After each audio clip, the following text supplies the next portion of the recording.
Good morning सबको एक साथ।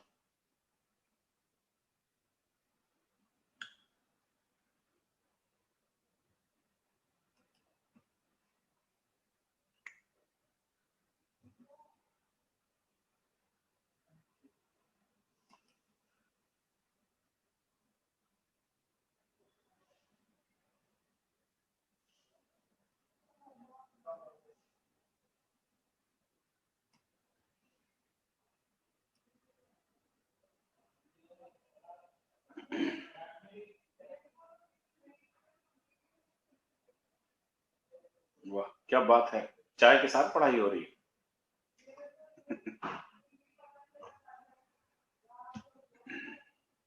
ऑस्मो रेगुलेशन का मतलब होता है, हाँ, रामेश्वरी जी, ऑस्मो रेगुलेशन का मतलब होता है शरीर में नमक और पानी की मात्रा का संतुलित अवस्था में होना। इसको होम्योस्टैटिस भी बोलते हैं।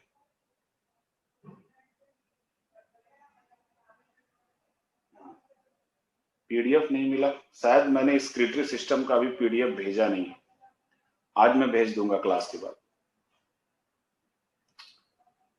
ओके, क्या चल रहा था?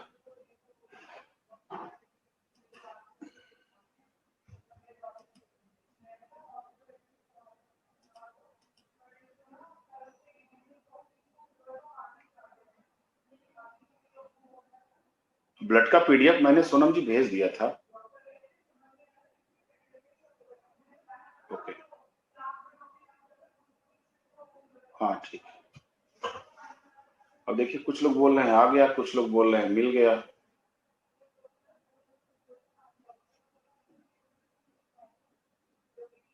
ठीक है, ठीक है। हार्ट का जो है वो ब्लड सर्कुलेशन में नहीं था, हार्ट का पार्ट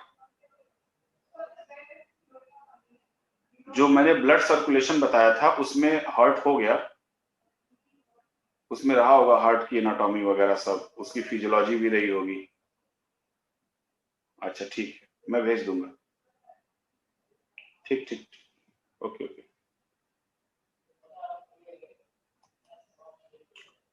मैं भेज दूंगा। चलिए, स्केलेटरी सिस्टम में हम लोग यूरिन का फॉर्मेशन पढ़ लिए थे, यूरिन का निर्माण कैसे होता है, फिर यूरिन में क्या क्या पाई जाती है वो भी हो गया था, और आपके किडनी के फंक्शन और उसके साथ साथ यूरिन के निर्माण में कौन से आपके हार्मोन्स हैं इसकी भी मैंने बता दिया था। एंटी डायूरेटिक हार्मोन्स, मिनरल कार्टिकोस्टेरॉइड्स या ग्लूकोकार्टिकोस्टेरॉइड्स, और चौथा था आपका एल्डोस्टेरॉन्स। ठीक है, ये चारों हो गए थे। ठीक,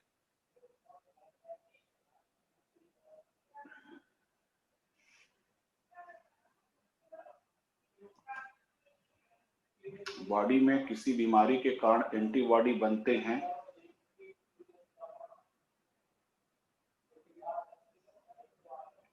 ऋषभ जी, एंटीबॉडी केवल बीमारी के कारण ही नहीं बनता है, ठीक है ना, एंटीबॉडी पहले से बन के भी मौजूद होती है। जैसे ब्लड में आपने पढ़ा था ना, एंटीजन, उसके खिलाफ एंटीबॉडी बनती है। तो जो एंटीबॉडी बनती है वो कई दिनों तक भी रह सकती है, 15 दिन, 20 दिन, कभी महीनों तक रह सकती है, या कभी आपके मरने तक भी रह सकती है एंटीबॉडी। ठीक है, तो इसका कोई टाइम लिमिट नहीं होता है। जैसे मान लीजिए कोई टीका आपके शरीर में लगाया जाता है, तो उस टीके के खिलाफ जो एंटीबॉडी रहती है वो ताउम्र आपके पास अंदर बनी रहती है। ठीक है, नहीं रामेश्वरी जी, अभी मेंस मेंस में इस टाइप के क्वेश्चन नहीं आते, ये ओनली फॉर प्री के आते हैं। ठीक है, हाँ, मेंस में एंटीजन और एंटीबॉडी से क्वेश्चन आ सकता है, ये स्वास्थ्य के फील्ड में, जो कि जीएस पेपर 2 में आता है, जो स्वास्थ्य मुद्दे आते हैं। हाँ, स्वास्थ्य मुद्दों से रिलेटेड जो क्वेश्चन आता है वो उसमें आ सकता है आपके। बट ये सब चीजें जो अभी स्केलेटरी सिस्टम, हम नर्वस सिस्टम वगैरह ये सब पढ़ेंगे, तो ये सब चीजें आपके प्री में आती हैं। यूरियोटेलिक, ऐसे जंतु जो यूरिया का उत्सर्जन करेंगे उनको हम यूरियोटेलिक बोलेंगे। सिंपल सी चीज, बताया था इसको मैंने। ओके, चलिए अब इस उत्सर्जन तंत्र का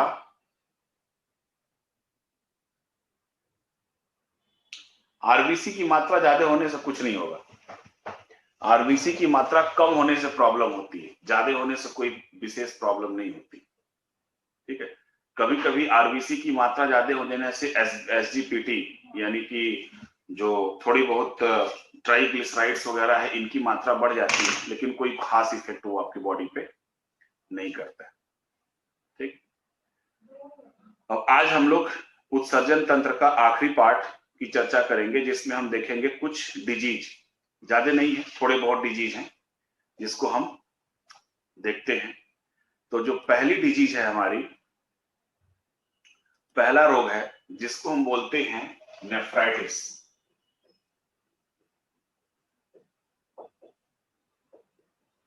ठीक, कल जो आपका जो क्वेश्चन आवर हो रहा था क्लास के बाद से, वो अचानक यहां से नेट डिस्कनेक्ट हो गया था। तो नेट डिस्कनेक्ट हो जाने की वजह से अचानक सब लोग ऑफलाइन चले गए थे। तो शायद आपको बता दिया गया होगा। ऑनलाइन में तो यही दिक्कत है कि आमने सामने लोग नहीं रहते। ऑफलाइन में सही रहता है कि आमने सामने लोग रहते हैं, पता चल जाता है क्या एक्टिविटी हो रही है ना। चलिए, अच्छा कोई बात नहीं, चलते हम लोग देखते हैं। फर्स्ट डिजीज है हमारी, वो कौन सी है? नेफ्राइटिस। जो पहला रोग है किडनी से संबंधित, उसको हम बोलते हैं नेफ्राइटिस। अब ये जो नेफ्राइटिस क्या होता है कि जब आपके नेफ्रॉन्स में जीवाणुओं का संक्रमण होता है, तो नेफ्रॉन्स में जीवाणुओं के संक्रमण के फलस्वरूप व्यक्ति को बार बार क्या होता है, दर्द के साथ यानी कष्ट के साथ व्यक्ति को बार बार पेशाब होता है। यानी कि इसमें क्या होगा, कष्ट के साथ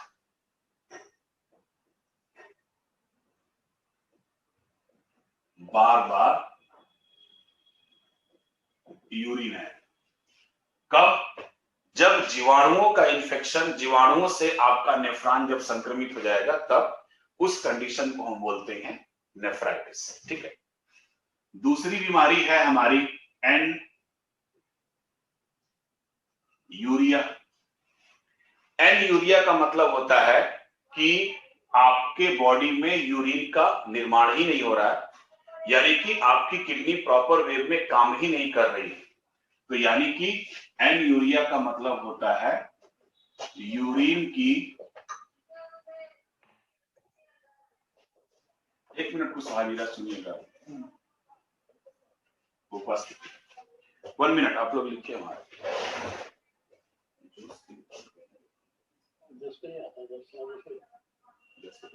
ठीक है, 10 आ जाइए, चले लीजिए।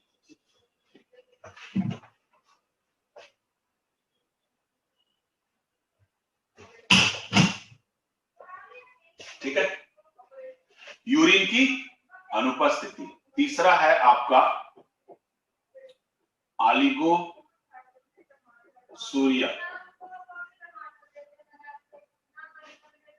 ऑलिगोसूरिया का मतलब होता है स्कैंटी यूरिनेशन।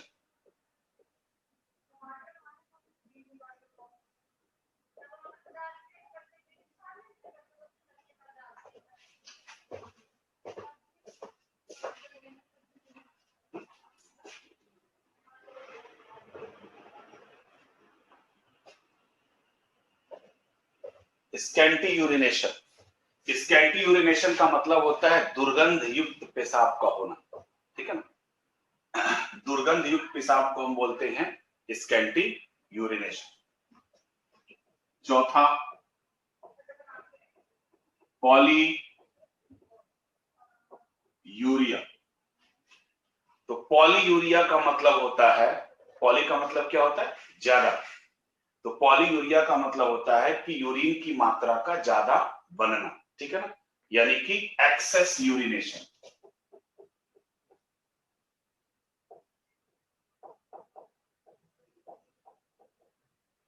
Access urination. ठीक, चौथा यूरीमिया।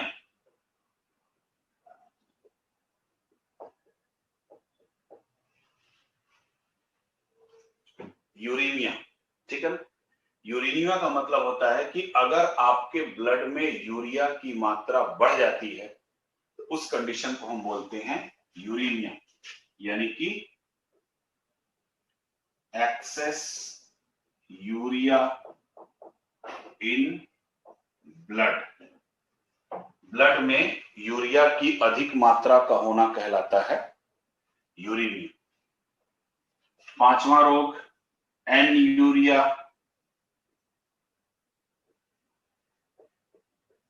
अब इन दोनों को ध्यान से देखते रहना, थोड़ा सा डिफरेंस है। ये भी एनयूरिया है और ये भी एनयूरिया है, ठीक है ना। अब इस एनयूरिया का मतलब कुछ और है, इस एनयूरिया का मतलब कुछ और है। इसमें एन है, इसमें ईएन है। तो इस एनयूरिया का मतलब होता है यूरिन की अनुपस्थिति, ठीक। और इस एनयूरिया का मतलब होता है वेट बेड। मतलब समझे?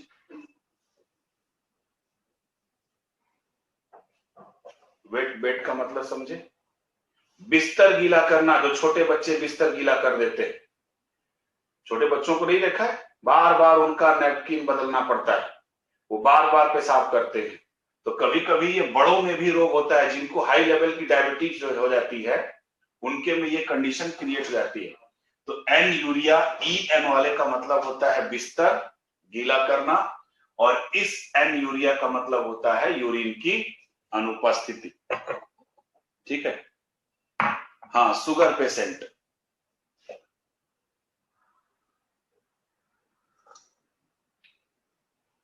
शुगर पेशेंट वालों में ये कंडीशन कभी कभी क्रिएट होती है, ठीक है।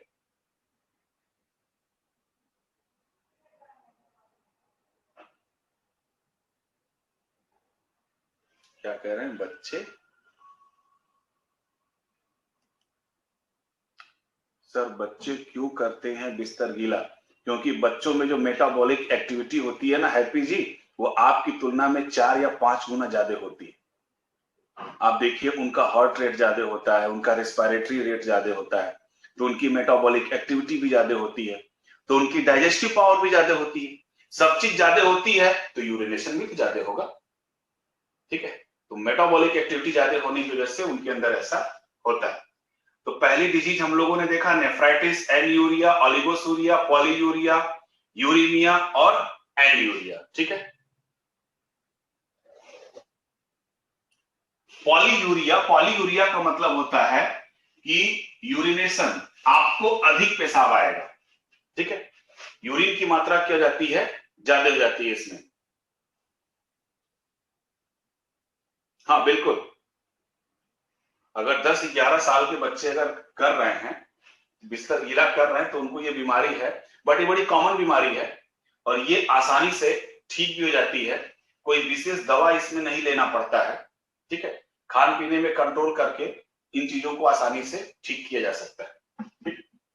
अब इसके बाद चलते हैं छठे नंबर पे बीमारी पर, और इसमें आपके जो एग्जाम में पूछा गया है उस नेफ्राइटिस को पूछा जा चुका है और यूरेमिया को पूछा जा चुका है। ध्यान दीजिएगा, नेफ्राइटिस को और यूरेमिया को पूछा जा चुका है।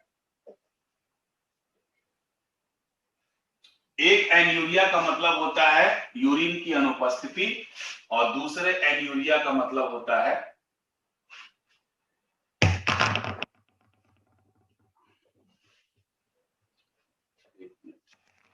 जी,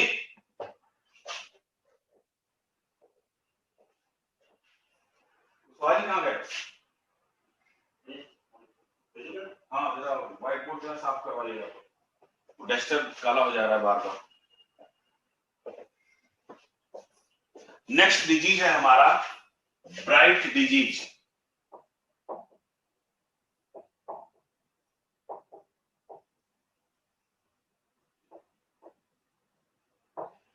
ब्राइट डिजीज, चमकीला रोग।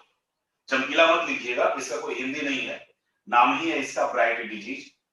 तो इस रोग में क्या होता है कि आपकी जो यूरिन होती है ना, इस यूरिन में एक विशेष प्रकार के प्रोटीन की उपस्थिति हो जाती है।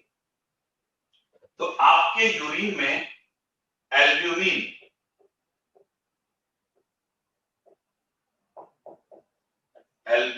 प्रोटीन। ठीक, तो यूरिन में एल्ब्यूमिन प्रोटीन की उपस्थिति के कारण जो नेफ्रॉन्स होता है हमारा, इस नेफ्रॉन्स में सूजन उत्पन्न हो जाती है। कब? जब आपके यूरिन में एल्ब्यूमिन प्रोटीन की उपस्थिति हो जाती है तब। तो आपके यूरिन में एल्ब्यूमिन प्रोटीन की उपस्थिति होने के कारण नेफ्रॉन्स में सूजन उत्पन्न हो जाती है, जिससे आपका नेफ्रॉन्स पूरी तरीके से कार्य करना बंद कर देता है। ठीक है, यानी नेफ्रॉन्स की एक्टिविटी क्या हो जाती है? बंद हो जाती है, इसी एल्ब्यूमिन प्रोटीन की उपस्थिति के कारण। तो उस कंडीशन को हम बोलते हैं ब्राइट डिजीज। ठीक,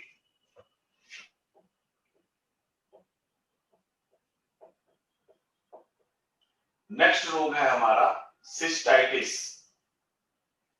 अब सिस्टाइटिस क्या होता है?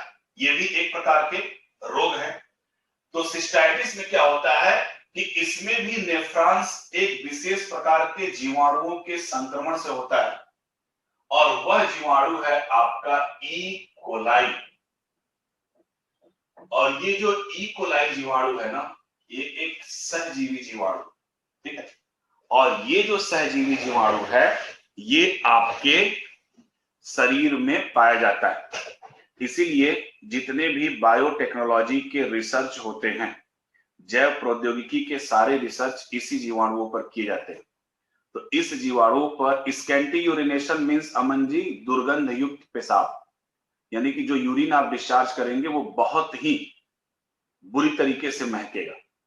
ठीक है, तो जो सिस्टाइटिस रोग होता है, इस सिस्टाइटिस रोग में हमारा नेफ्रॉन्स ई कोलाई नामक जीवाणुओं से संक्रमित हो जाता है, जिसके कारण रोगी को बार बार पेशाब आएगा, और पेशाब आने के साथ साथ उसके बॉडी के विभिन्न भागों में ठंडक महसूस होगी।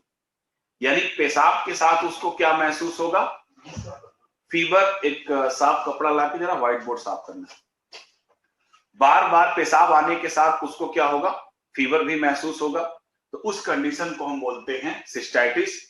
ये एक विशेष जीवाणुओं के संक्रमण से होता है, उस जीवाणु का नाम है ई कोलाई। ठीक है, और ये भी एक ही दिन में ठीक हो जाता है। इसके लिए भी नॉर्मली एल्कोसॉल नामक दवा का प्रयोग किया जाता है, और ये 24 घंटे में उस इन्फेक्शन को दूर कर देता है। हाँ,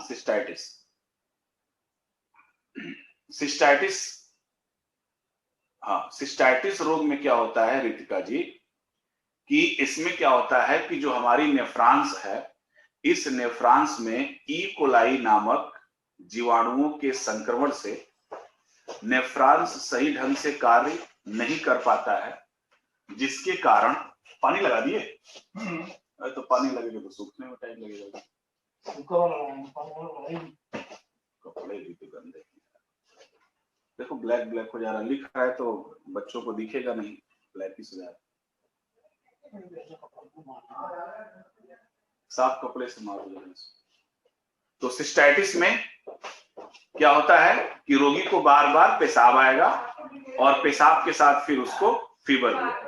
ठीक है,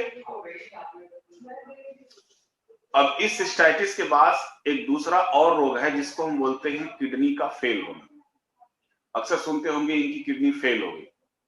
ठीक है, तो किडनी फेल होने की जो कंडीशन होती है, या तो आप हाई ब्लड प्रेशर के मरीज हो, ठीक है ना, या तो कोई जीवाणुओं का संक्रमण हो, या तो आपको चोट लग गई हो। तो इस कंडीशन में क्या होता है कि यूरिन का निर्माण ही नहीं हो पाता। किडनी फेल होने की जो कंडीशन है वो आपका या तो ब्लड प्रेशर हाई हो, या तो जीवाणुओं का संक्रमण हो, या तो चोट लग गया हो। तो इस कंडीशन में क्या होता है कि यूरिन का निर्माण नहीं हो पाता है, और यूरिन का निर्माण न होने के कारण हमारी जो वृक्क है वो कार्य करना बंद कर देती है। ठीक है, उसी को हम बोलते हैं किडनी का फेल होना। ठीक है, सिस्टाइटिस का मतलब होता है कि आपके नेफ्रॉन्स में ई कोलाई नामक जीवाणु जब आपके नेफ्रॉन्स को संक्रमित करता है तो उस कंडीशन में रोगी को बार बार फीवर के साथ पेशाब होता है, ठीक है, और शरीर के विभिन्न भागों में उस रोगी को ठंडक भी महसूस होती है, जैसे मलेरिया में होता है, ठीक है, उसी को हम बोलते हैं सिस्टाइटिस, ठीक। तो किडनी फेल होना भी एक आम कारण है। अब बड़ी एक कॉमन बीमारी है जिसको बोलते हैं किडनी स्टोन, है? हाँ, किडनी फेल, नेहा जी, जो किडनी फेल होता है, किडनी फेल होने का मतलब ये है कि आपकी किडनी कार्य नहीं कर रही है। तो ये कई कंडीशनों होता है जिसमें किडनी कार्य नहीं करती, जैसे आपका ब्लड प्रेशर काफी हाई हो गया, ठीक है। अब ब्राइट डिजीज मैंने अभी बताया तो था, कितनी बार बताऊं भाई।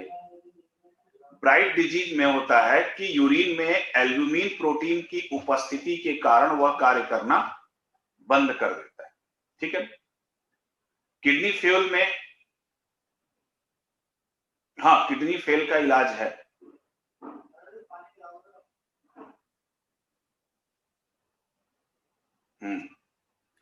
Good question Divya ji.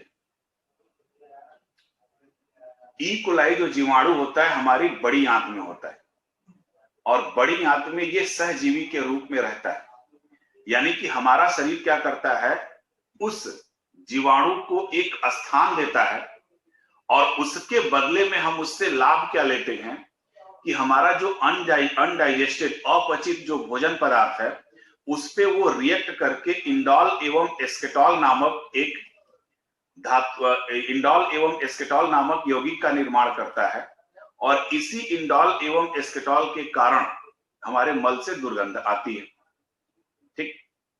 तो ई कोलाई का कार्य हमारे बॉडी में बहुत इंपॉर्टेंट है, वो भी पाचन की प्रक्रिया में, क्लियर। अब इसी ई कोलाई, अब मान लीजिए ये आपके शरीर में है, जैसे आपके घर में आपके भाई हैं, आपके बहन हैं, तो अगर भाई बहन आपको एक थप्पड़ मार दे, सपोज दैट, तो आप कहेंगे जाने दो, हमारा ही भाई बहन है, हमारा ही खून है। लेकिन अगर कोई बाहरी व्यक्ति आपको एक थप्पड़ मार दे तो तुरंत आप प्रतिक्रिया करोगे, क्योंकि वो दूसरा है। तो इसी वजह से जो ई कोलाई क्या है, वो आपके शरीर का भाग है, सहजीवी जीवन व्यतीत करता है वो आपके बॉडी में, तो उसके द्वारा जो भी चीज बनाई जाएगी तो हमारे शरीर को ये लगता है कि ये हमारा ही पार्ट है, ठीक है। तो उस चीज के खिलाफ हमारा शरीर प्रतिक्रिया नहीं करता।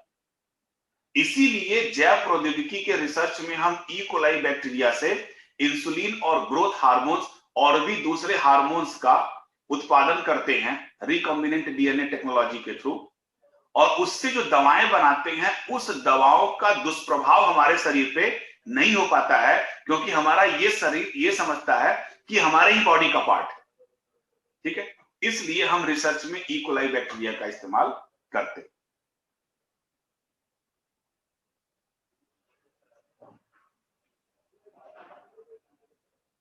हाँ विशाल जी, एल्ब्यूमिन एग में होता है, हमने कब कहा कि नहीं होता है एल्ब्यूमिन एग में, लेकिन वो एल्ब्यूमिन जो होता है वो आपके यूरिन में तो नहीं जाता ना, ब्लड ही में रह जाता है, लेकिन अगर वो यूरिन में चला गया तब वो दिक्कत पैदा कर देगा। ई कोलाई जीवाणु है छाया जी, एक माइक्रो ऑर्गेनिज्म, सूक्ष्म जीव। हाँ, किडनी फेल होने की कंडीशन गुप्ता जी ये है कि अगर आप हाई ब्लड प्रेशर के मरीज हो या कोई जीवाणुओं का संक्रमण हो या चोट लग गई हो, तो इस कंडीशन में हमारी जो किडनी है वो यूरिन का निर्माण नहीं कर पाती है, और अगर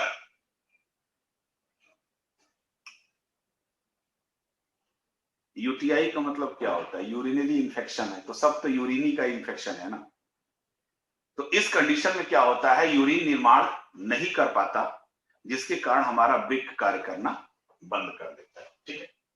नेक्स्ट रोग चढ़ते हैं जिसको हम बोलते हैं किडनी स्टोन, ठीक है। नॉर्मली हम इसको आप लोग जानते हो कि इसको हम पथरी बोलते हैं।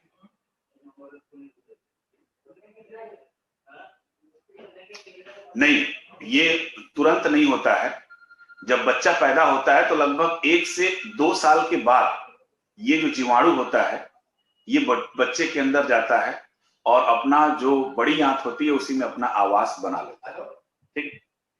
अब किडनी स्टोन में क्या होता है, अब यहां देखिएगा, कल मैंने आपको बताया था कि जो किडनी होती है हमारी यू ऐसे, और इसको क्या मैंने बताया था आपको, यूरेटर।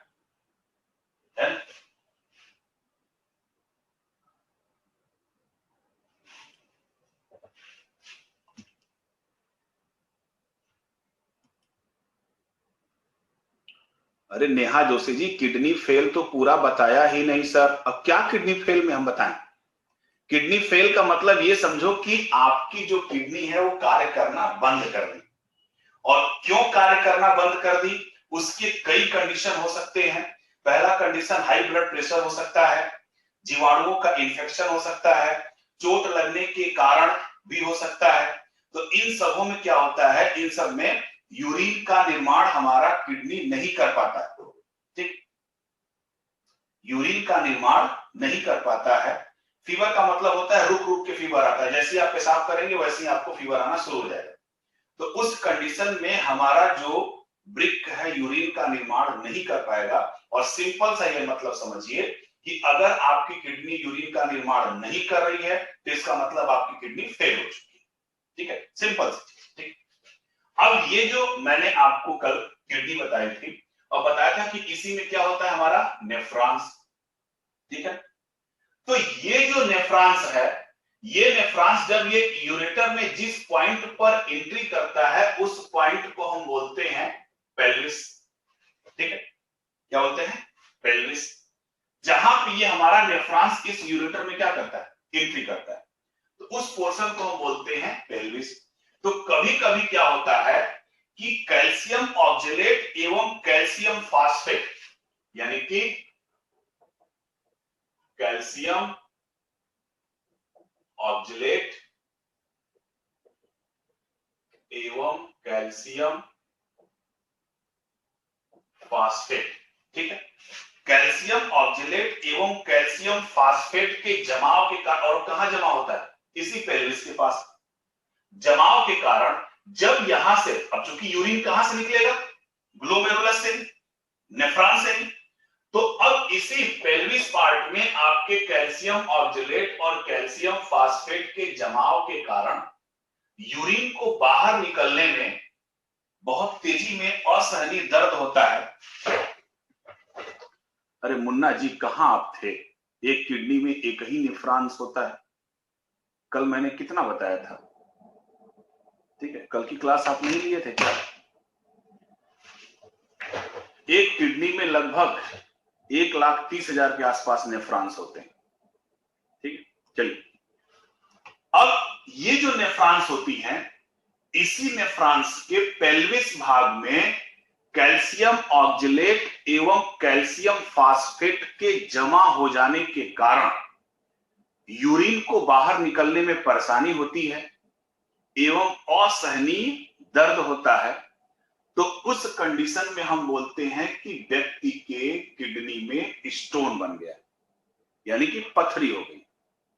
ठीक है, उसी को बोला, यानी कैल्शियम ऑक्जेलेट और कैल्शियम फास्फेट के जमाव के कारण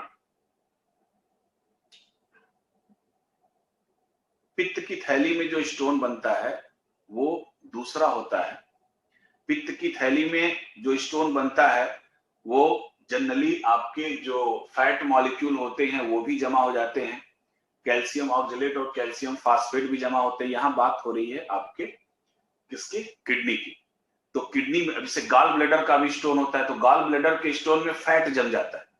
ठीक है ना, कैल्शियम ऑक्जेलेट और कैल्शियम फास्फेट का जो जमाव होता है, जो हम पानी पीते हैं, जो दूषित पानी पीते हैं, जो आपका एक तरीके से अशुद्ध पानी होता है, जिस पानी में अशुद्धियां होती हैं, आप खाना सब्जी लाते हो बगैर धोए, आप उसको बना देते हो, अच्छे तरीके से नहीं साफ करते हो, तो ये सब चीजें जब आपके शरीर में जाती हैं तो हमारा ब्लड उसको सही ढंग से फिल्ट्रेट नहीं कर पाता है। तो जब सही ढंग से नहीं फिल्ट्रेट कर पाता है तो धीरे धीरे उसका जमाव आपके किडनी पर होने लगता है। ठीक है, और ये जमाव इतना हो जाता है कि कभी कभी ये बेहद सॉलिड अवस्था में पहुंच जाती हैं। तो अब जो वहां से यूरिन डिस्चार्ज होता है, यूरिन निकलता है, तो उस यूरिन में जलन भी होती है और आपको असहनीय दर्द भी होता है। ठीक है, तो उसी अवस्था को हम बोलते हैं कि इनके किडनी में स्टोन हो गया है। और अगर स्टोन हो गया है तो उसको दवा के माध्यम से हम इसको ठीक कर सकते हैं। अगर साइज इसकी बड़ी है, हाँ, कैल्शियम की टैबलेट ज्यादा लेने से भी स्टोन हो सकता है, बिल्कुल हो सकता है।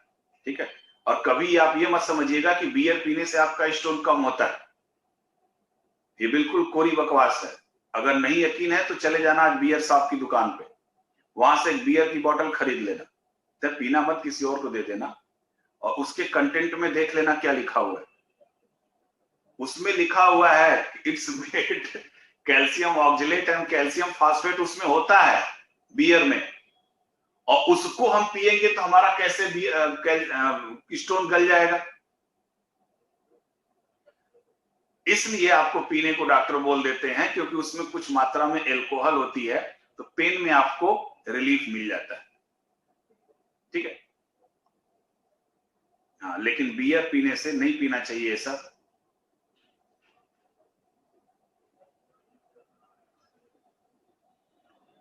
पानी इसलिए ज्यादा पीने को बोलते हैं क्योंकि जो वेव्स डालते हैं ना, अल्ट्रासाउंड वगैरह जो वेव्स डालते हैं उसमें फिर रुकावट नहीं होती है, उनका रिफ्लेक्शन तेजी से होता है।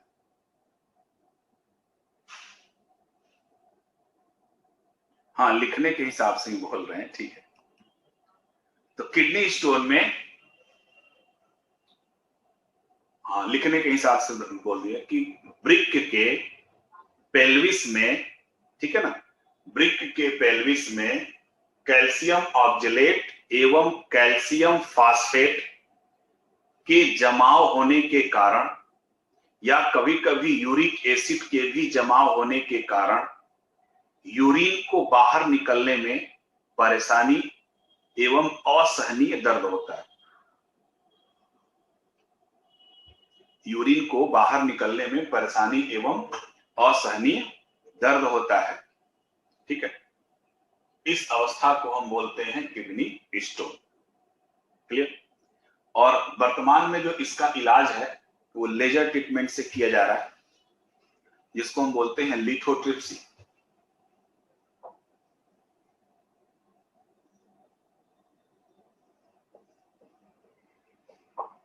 लिथोट्रिप्सी,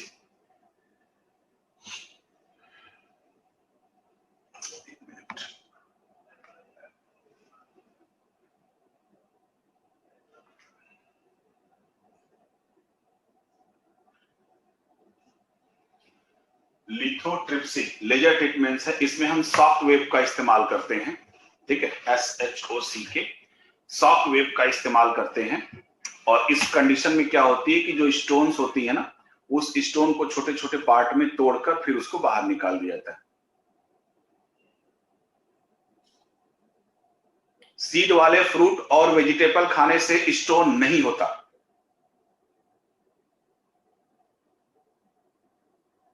ठीक है, बिल्कुल नहीं होता है। प्राकृतिक चीजों को खाने से कभी भी स्टोन नहीं होता, इस बात को कान खोलकर बैठा लीजिए आप लोग। ये खाली जो मॉडर्न मेडिकल साइंस वाले हैं ना, एलोपैथ वाले हैं ना, ये आपको बोलते हैं कि टमाटर का बीज खाने से आपको ये हो जाएगा और अमरूद का बीज आपके पेट में हो जाएगा। ये सब चीजें तब होती हैं जब आपके अंदर मेहनत करने की कैपेसिटी नहीं होती है। मेंटल वर्क करेंगे, दिन भर घर में बैठेंगे, फिजिकल वर्क नहीं करेंगे तो कुछ भी खाएंगे तो स्टोन हो जाएगा। सिंपल सी चीज। डायबिटीज को क्या माना जाता था? अमीरों की बीमारी है ना, आजकल तो गरीबों को भी होता है। बस इतना चीज समझिए कि जो नेचुरल चीज है, नेचुरल चीजों को खाने से हमको स्टोन नहीं हो सकता। ठीक है, और नेचुरल चीजों को हमको लेना भी चाहिए। और डायबिटीज के केस में क्या बोलते हैं? मीठा नहीं खाना चाहिए, लोग बोलते हैं केला नहीं खाना चाहिए, सेव नहीं खाना चाहिए, वगैरह वगैरह। हम अपने पेशेंट को पूरी तरीके से चावल भी खिलाते हैं, आलू भी खिलाते हैं, और उनका डायबिटीज लेवल बिल्कुल फिट है, बिल्कुल सही, कोई प्रॉब्लम नहीं है उनको। डायबिटीज एक कंडीशन है, बीमारी नहीं है, इसको हम नॉर्मल वे में ठीक कर सकते हैं। तो किडनी का जो स्टोन है ना, ये अगर 7 mm तक का स्टोन है तो आप इसको आसानी से खुद से रिलीज करवा सकते हो, खुद से निकाल सकते हो, थोड़ी सी अपने खान पान में परिवर्तन करके, ठीक है। बाकी आपकी इच्छा है, आपका सर दर्द करता है तो आपको तुरंत डिस्प्रिन लेने की आदत है, तब इसमें कोई वो कार्य नहीं करता, उसको झेलने की पावर नहीं है, क्योंकि अगर आप एक बार झेल लिए तो दोबारा फिर वो दर्द उतना उठेगा तो आपका शरीर बर्दाश्त कर लेगा। हमारा ब्रेन और हमारा बॉडी, इन दोनों की रिएक्टिविटी अलग होती है। हमारा बॉडी कुछ और मांगता है, हमारा ब्रेन कुछ और मांगता है, लेकिन हम अपने ब्रेन के अनुसार चलते हैं, बॉडी के अनुसार नहीं चलते, इसीलिए हमारे साथ प्रॉब्लम आती है। चलिए ठीक है, अभी हम रोग के निवारण पे नहीं जाएंगे। अपेंडिक्स भी किडनी में होता है? नहीं, अपेंडिक्स दूसरी चीज है इंद्रजीत जी, वो डाइजेस्टिव सिस्टम में आएगा तो मैं आपको बताऊंगा। अपेंडिक्स दूसरी चीज है, ठीक है। तो ये तो हो गया हमारा किडनी स्टोन। एक और बचा है इसमें, उसको भी हम लोग पूरा कर लेते हैं। एक डिजीज और है, नाम सुना होगा आपने, हीमोडायलिसिस, ठीक है।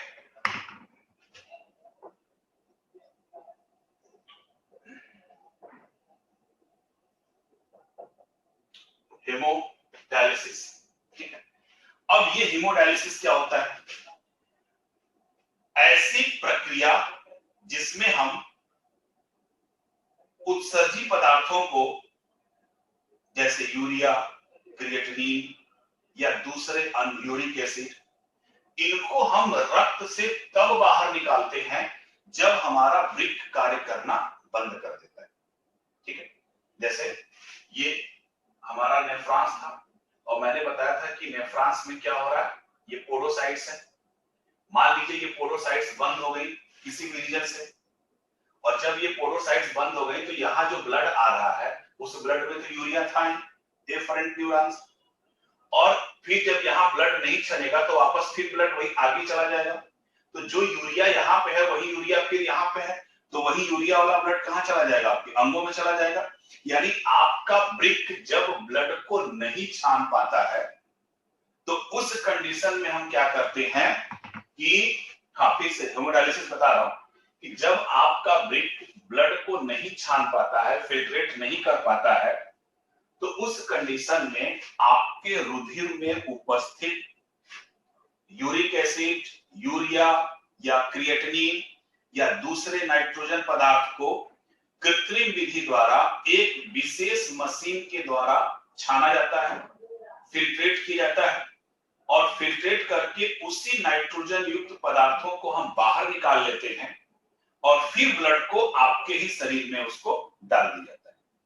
तो इस प्रक्रिया को हम बोलते हैं हेमोडायलिसिस, और इसमें जो मशीन इस्तेमाल होता है उसको हम बोलते हैं डायलाइजर, उसको हम बोलते हैं डायलाइजर। यानी डायलाइजर मशीन द्वारा हम क्या करते हैं, व्यक्ति की हेमोडायलिसिस की प्रक्रिया करते हैं। और ये प्रक्रिया हम तब करते हैं जब व्यक्ति के जो वृक्क है उसका वृक्क कार्य करना बंद कर देता है, ठीक है। तो उस कंडीशन में क्या होता है, इस डायलाइजर मशीन के द्वारा हम उसको ब्लड को उस डायलाइजर में ले जाते हैं। डायलाइजर क्या करता है, उस ब्लड से आपके नाइट्रोजन युक्त विषैले पदार्थों को अलग कर देता है, फिर वही ब्लड हम क्या करते हैं, उस मरीज को फिर हम चढ़ा देते हैं, ठीक है। अब डिपेंड ये करता है कि उसका जो किडनी है वो किस स्तर तक कार्य करना बंद की है, तो उसी के अनुसार उसको क्या प्रोवाइड किया जाता है, डायलिसिस प्रोवाइड किया जाता है।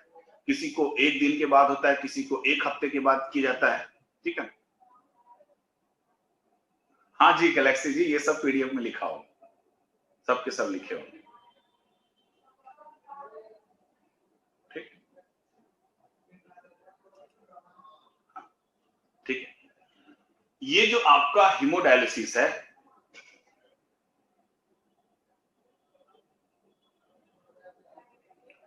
ऐसे मरीज लंबे समय तक भी सरवाइव कर सकते हैं। डिपेंड ये करता है कि उनका जो न्यूट्रिशन लेवल है वो किस तक है ना। प्रोटीन कंटेंट ज्यादा होने की वजह से, प्रोटीन की चीजों को ज्यादा खाने की वजह से हमारे बॉडी में नाइट्रोजन युक्त पदार्थों का निर्माण होता है और किडनी फेल होने की कंडीशन में ब्लड हमारा फिल्ट्रेट नहीं हो पाता है। तो उस कंडीशन में हम क्या करते हैं, व्यक्ति को हीमोडायलिसिस के लिए वो करते हैं। तो अगर उसके बॉडी में प्रोटीन का लेवल कम है तो उसको हीमोडायलिसिस कई दिनों के बाद कराना पड़ता है। लेकिन अगर प्रोटीन कंटेंट ज्यादा बन रहा है उसके अंदर, या वो खाने में प्रोटीन ज्यादा ले रहा है, तो बार बार उसके अंदर यूरिया बनेगी। अब चूंकि किडनी काम नहीं कर रही है तो इसलिए दूसरे अंगों को भी फेल होने का चांस रहेगा। तो ऐसे व्यक्ति को 1 दिन के बाद, 2 दिन के बाद डायलिसिस करना पड़ेगा। ठीक है, तो वो डिपेंड करता है कि उनकी बॉडी का लेवल कैसा है, उस पर डॉक्टर डिसाइड करते हैं कि इनको कितने दिनों के बाद। तो जब तक डायलिसिस होती रहेगी तब तक वो जिंदा रहेंगे। अक्सर देखा जाता है कि 60 साल या 65 साल के बाद जिनका डायलिसिस होता है वो ज्यादा दिन तक सरवाइव नहीं करते हैं। कुछ समय के बाद उनकी किडनी ऑटोमेटिकली पूरी तरीके से क्या हो जाती है, समाप्त नहीं हो जाती है। तो वैसे भी 70 साल उम्र हो गया तो फिर क्या करेंगे डायलिसिस करवा के? हाँ, जाने दीजिए उसको ऊपर के वाले के पास। 70 साल तो जी ही गया है ना इस पापी दुनिया में, जी के क्या करेगा बेचारा, है ना। तो इतनी चीजें थी आपके स्क्रीटरी सिस्टम में। ठीक, अब दूसरे सिस्टम पे हम चलते हैं। 3-4 सिस्टम अभी और आपका बचा है बायोलॉजी में। एक है आपका नर्वस सिस्टम, नर्वस के बाद आपका है इंडोक्राइन, इंडोक्राइन के बाद फिर है आपका, हाँ जी सर गौरव जी सही कह रहे हैं, नर्वस सिस्टम के बाद देखिए बायोलॉजी में हमको पढ़ना क्या क्या है मैं आज आपको बता दे रहा हूँ। देन उसके बाद हमको टेक्नोलॉजी पे मूव करना है। फर्स्ट अभी हमको नर्वस सिस्टम की स्टडी करनी है, देन फिर इंडोक्राइन की स्टडी करनी है, और देन फिर हमारा है एनिमल न्यूट्रिशन। ठीक, एनिमल न्यूट्रिशन में हमारा न्यूट्रिशन प्लस डाइजेस्टिव सिस्टम सब आ जाएगा, और देन फिर है हमारा रेस्पिरेटरी। ठीक, इतना हमारा किसका सेक्शन अभी बचा हुआ है, लाइफ साइंस का। ठीक है, और इसके बाद फिर हम शुरू करेंगे मेन पार्ट टेक्नोलॉजी। ठीक है, तो आपके जो स्टेट लेवल के एग्जाम हैं उन स्टेट लेवल के एग्जाम में इन सबों से क्वेश्चन बहुत ज्यादा आते हैं। ठीक है, एक और पार्ट है इसमें human disease, human disease.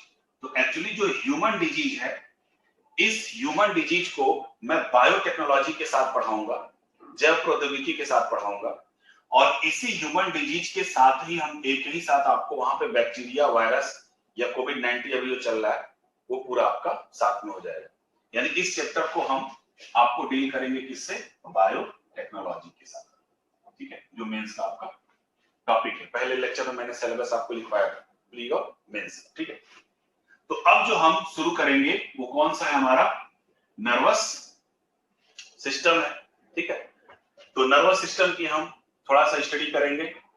Actually हमको पढ़ना है इसमें ह्यूमन नर्वस सिस्टम, लेकिन ह्यूमन नर्वस सिस्टम के पहले हम थोड़ा सा बेस देखेंगे कि तंत्रिका तंत्र होती क्या है, तंत्रिकाएं क्या होती हैं, कितने प्रकार की होती हैं वगैरह, है ना। तो चलिए शुरू करते हैं हम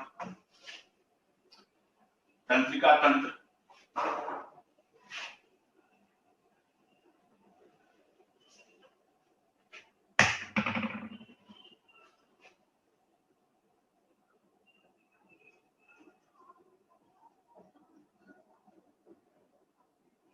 नर्वस सिस्टम, जिसको हम बोलते हैं तंत्रिका तंत्र।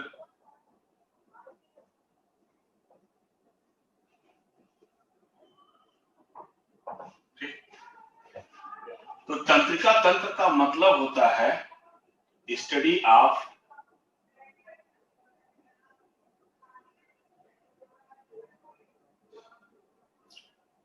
न्यूरॉन्स, या न्यूरॉन्स की जगह स्टडी ऑफ नर्व सेल्स।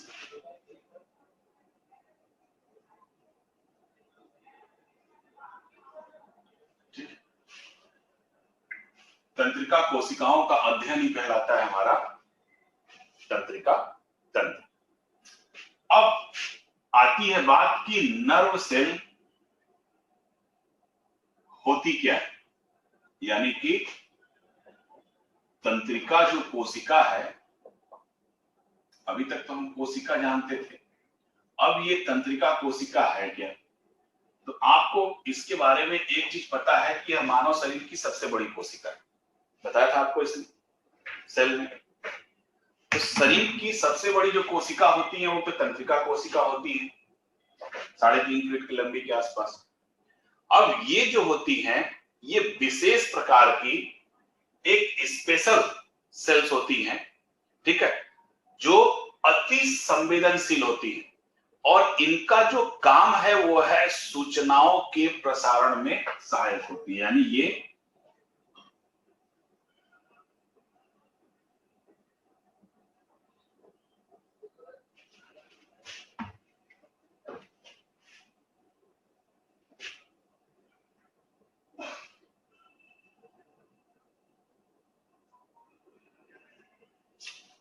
कार्य क्या करती हैं, ये सूचनाओं के प्रसारण में सहायक होती है, ठीक है। यानी कि जो तंत्रिका कोशिका,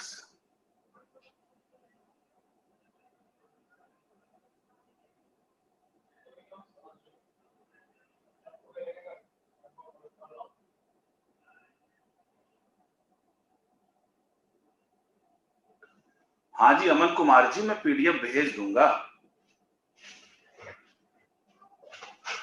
पीडीएफ में भेज दूंगा। हाँ राहुल भाई भी, वो क्या बोलता है, मानव रोग भी मैं पढ़ाऊंगा। मेंस और प्री का जो सिलेबस है, आप इसको जनरली यूपीएससी की वेबसाइट से ही ले लीजिए ना, आपको मिल जाएगा। या पहले लेक्चर में मैंने बता दिया था कि कुछ किस किस एरिया से क्वेश्चन आता है, किसी और दिन मैं फिर बता दूंगा क्योंकि टाइम लगता है। हाँ ठीक है, हाँ तो ठीक है राहुल जी, मैं मेल दे दूंगा, मैं मेल कर दूंगा, ठीक। हाँ एक मिनट,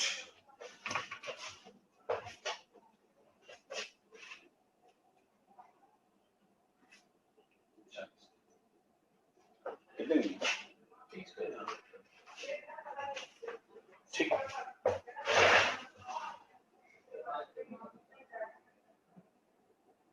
हाँ बता रहा हूँ, अभी बता रहा हूँ, ब्रेन को इन्फॉर्म करती है क्या करती है।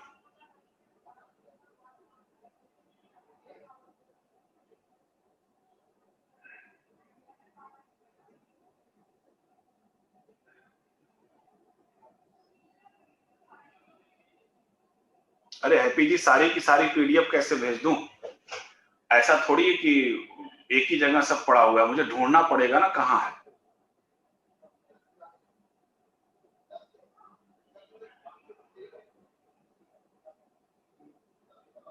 रितिका सिंह जी, लंबाई होती 3.5 फीट, पहले लेक्चर में बताया था ना सेल में।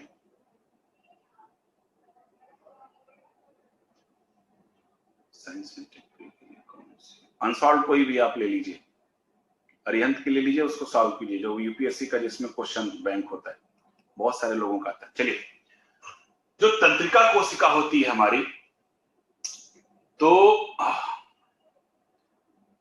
तंत्रिका जो कोशिकाएं होती हैं, अब सुनिए चुपचाप से, ये जो होती हैं अति संवेदनशील कोशिकाएं होती हैं, ठीक है, बहुत सेंसिटिव सेल होती हैं, और ये जो कोशिकाएं होती हैं वो सूचनाओं के प्रसारण में सहायक होती हैं। दूसरी चीज, और ये सूचनाओं के प्रसारण में सहायक होने के साथ साथ आपके शरीर के कार्यों में संतुलन को बनाए रखती है, ठीक है। यानी कि आपकी जो तंत्रिका कोशिकाएं होती हैं, इनका जो कंट्रोल होता है ये आपके शरीर के विभिन्न भागों में होता है, और ये विभिन्न भागों को क्या करती हैं, नियंत्रित करती हैं। अगर इनमें खराबी आ गई, अगर ये निष्क्रिय हो गई, तो इनके निष्क्रिय होने से शरीर के विभिन्न भाग भी क्या हो जाते हैं, निष्क्रिय हो जाते हैं। जैसे मान लीजिए आपका हाथ, पैर, ठीक है, तो ये हाथ और पैर जो है वो किससे कंट्रोल हो रहा है, आपके तंत्रिका कोशिकाओं से। और तंत्रिका कोशिकाओं का जो सीपीयू है वो कहां है, आपका ब्रेन है। बस इतना समझिए कि ये आपका सीपीयू है और पूरा बॉडी आपका कंप्यूटर है, तो कंट्रोल कौन करता है? हमारा ब्रेन। अगर इसका कनेक्शन, इसका सूचना अगर हाथों तक नहीं पहुंच जाएगी तो आपके हाथ क्या हो जाएंगे? निष्क्रिय हो जाएंगे।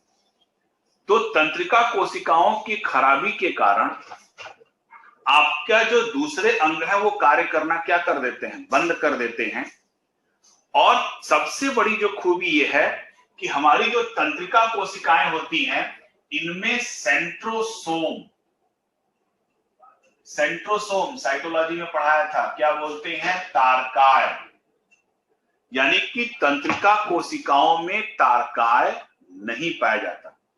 सेंट्रोसोम, हाँ, पैरालिसिस के केस में भी प्रियंका यही होता है कि जिस पार्ट में आपका पार्ट पैरालाइज हो जाता है वहां पे ब्रेन का नियंत्रण नहीं रहता, वह मस्तिष्क के कांटेक्ट में नहीं रहती, इसलिए वो उसी तरीके से शिथिल हो जाती। तो जो तंत्रिका कोशिकाएं होती हैं, तंत्रिका कोशिकाओं में सेंट्रोसोम नहीं पाया जाता, और सेंट्रोसोम नहीं पाए जाने के कारण इन कोशिकाओं में विभाजन की प्रक्रिया नहीं होती, और विभाजन न होने के कारण अगर ये एक बार खराब हो गई तो दोबारा फिर इनमें मरम्मत नहीं हो सकता। यानी कोई भी तंत्रिका कोशिका एक बार अगर आप खराब हो गई तो दोबारा कभी भी ठीक नहीं हो सकती है। एक बार आपको लकवा लग गया हाथ पैरों में तो वो ठीक नहीं हो सकता। ठीक है, न लगे इसके लिए उपाय है। अब जैसे सिंपल सा रोग है पोलियो, तंत्रिका तंत्र से संबंधित रोग है, ठीक है। तो अब पोलियो का वायरस अटैक किया तो पोलियो से पैर हमारे क्या हो जा रहे हैं? पैरालाइज हो जा रहे हैं। पोलियो न हो इसके लिए तो उपाय है, लेकिन पोलियो हो गया तो इसका कोई उपाय नहीं। वो क्यों? क्योंकि तंत्रिका कोशिकाओं में सेंट्रोसोम न होने के कारण इनमें विभाजन की क्षमता नहीं होती। अतः ये अगर एक बार ये खराब हो गई तो दोबारा फिर इनका निर्माण नहीं हो सकता है, और इनकी संख्या भी क्या होती है? बिल्कुल निश्चित होती हैं। एक बार बन जाने के बाद फिर ये दोबारा नहीं बनती। एक बार आप पागल हो गए तो फिर आप दोबारा ठीक नहीं हो सकते। ठीक है, ये अब ये जो तंत्रिका कोशिकाएं कार्य क्या कर रही हैं? सूचनाओं का प्रसारण का कार्य कर रही हैं। ठीक है ना? तो इन्हीं तंत्रिका कोशिकाओं को इनके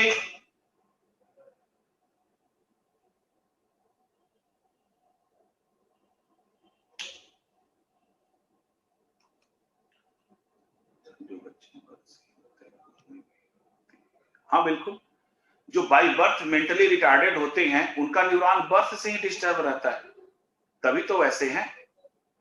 इसीलिए तो सरकार भी कहती है कि बाइक चलाते समय बेटा हेलमेट लगा लिया करो, है ना। तो अब बाल में जेल लगा के चलोगे, फिर हेलमेट नहीं लगाओगे कि हमारे बाल खराब हो जाएंगे, है ना। अब बाल जैसी निर्जीव चीजों को आप बचाने के चक्कर में इतनी कीमती चीज ब्रेन को डिस्टर्ब कर लेते हो।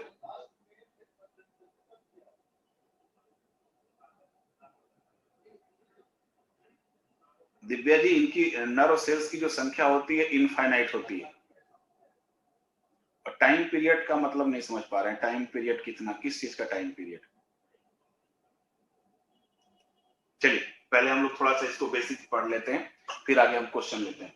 तो जो तंत्रिका कोशिकाएं होती हैं, ये जो तंत्रिका कोशिकाएं, फिर से मैं रिपीट कर दे रहा हूं, अति संवेदनशील कोशिकाएं होती हैं जो सूचनाओं के प्रसारण में सहायक होती हैं। ये शरीर के कार्यों में संतुलन बैठाने का कार्य करती हैं, और इनके खराब हो जाने से शरीर के कई भाग क्या हो जाते हैं? खराब हो जाते हैं, निष्क्रिय हो जाते हैं।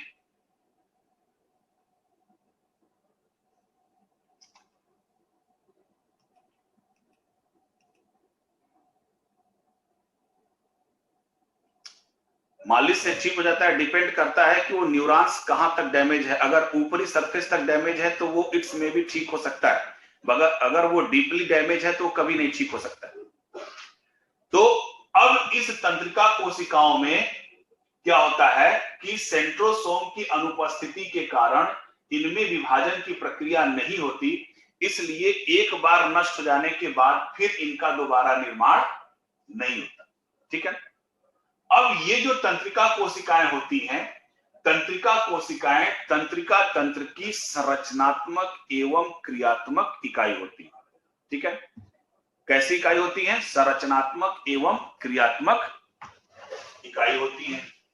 अगर हम एक तंत्रिका तंत्र की बात करें, स्ट्रक्चर देखते हैं, बेसिक स्ट्रक्चर।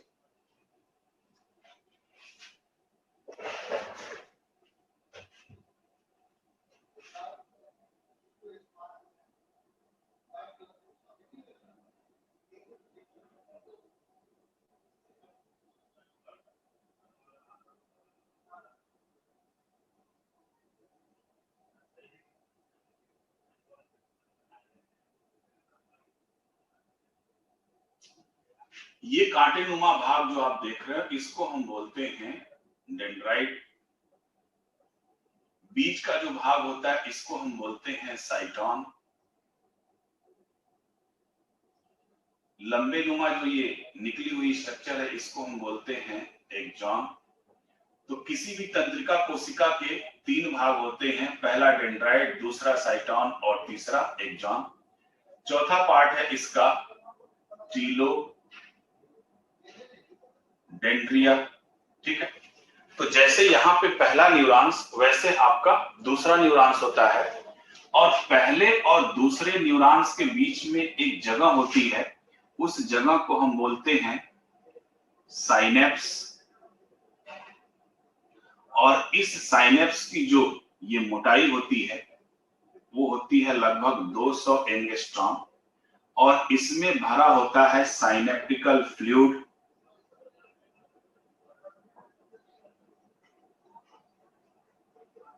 क्या भरा होता है? साइनेप्टिकल फ्लूइड। और इस साइनेप्टिकल फ्लूइड में होता क्या है? पहला कैल्शियम, दूसरा एसिटोकोलिन, ये हार्मोन्स होता है,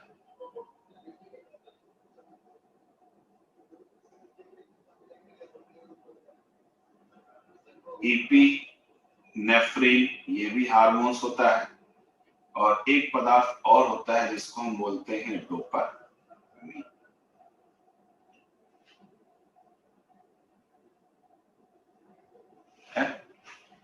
ये पदार्थ आपके होते हैं किसमें? आपके इसी साइनेप्टिकल फ्लूइड। ठीक है, तो जो नॉर्मली जो तंत्रिका कोशिकाएं होती हैं वो इसी आकार की होती हैं।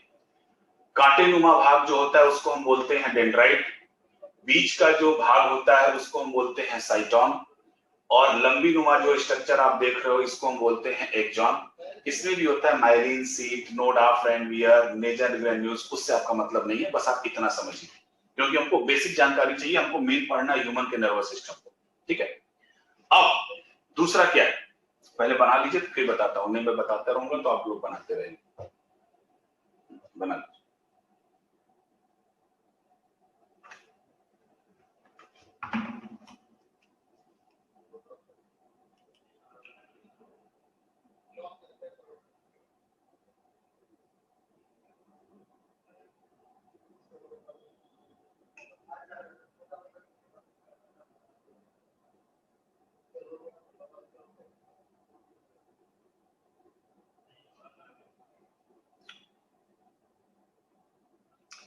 हाँ, विद्या जी बता रहा हूँ अभी साइनेप्टिकल फ्लूइड।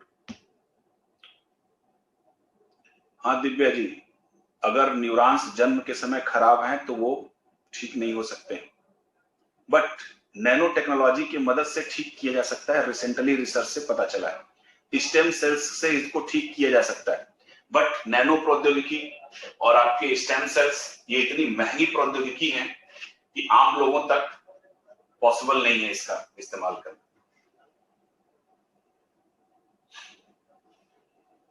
हो गया?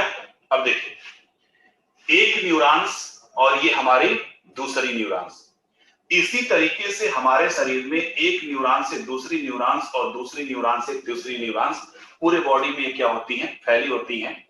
कभी भी एक न्यूरॉन से दूसरा न्यूरॉन्स जुड़ा नहीं होता है।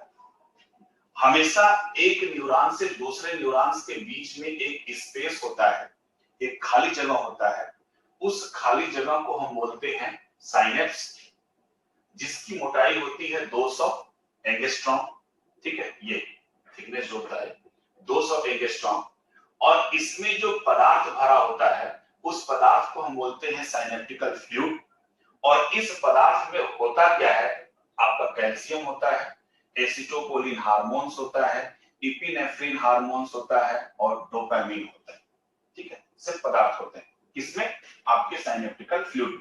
अभी करते क्या है, ठीक है, तो ऐसे ही न्यूरॉन्स आपके पैर से लेके सर तक पूरा क्या होते हैं, फैले होते हैं। ठीक, अब आप इमेजिन करो कि कभी आपके माँ बाप ने आपको मारा है थप्पड़, बचपन में मार खाए होंगे, है ना?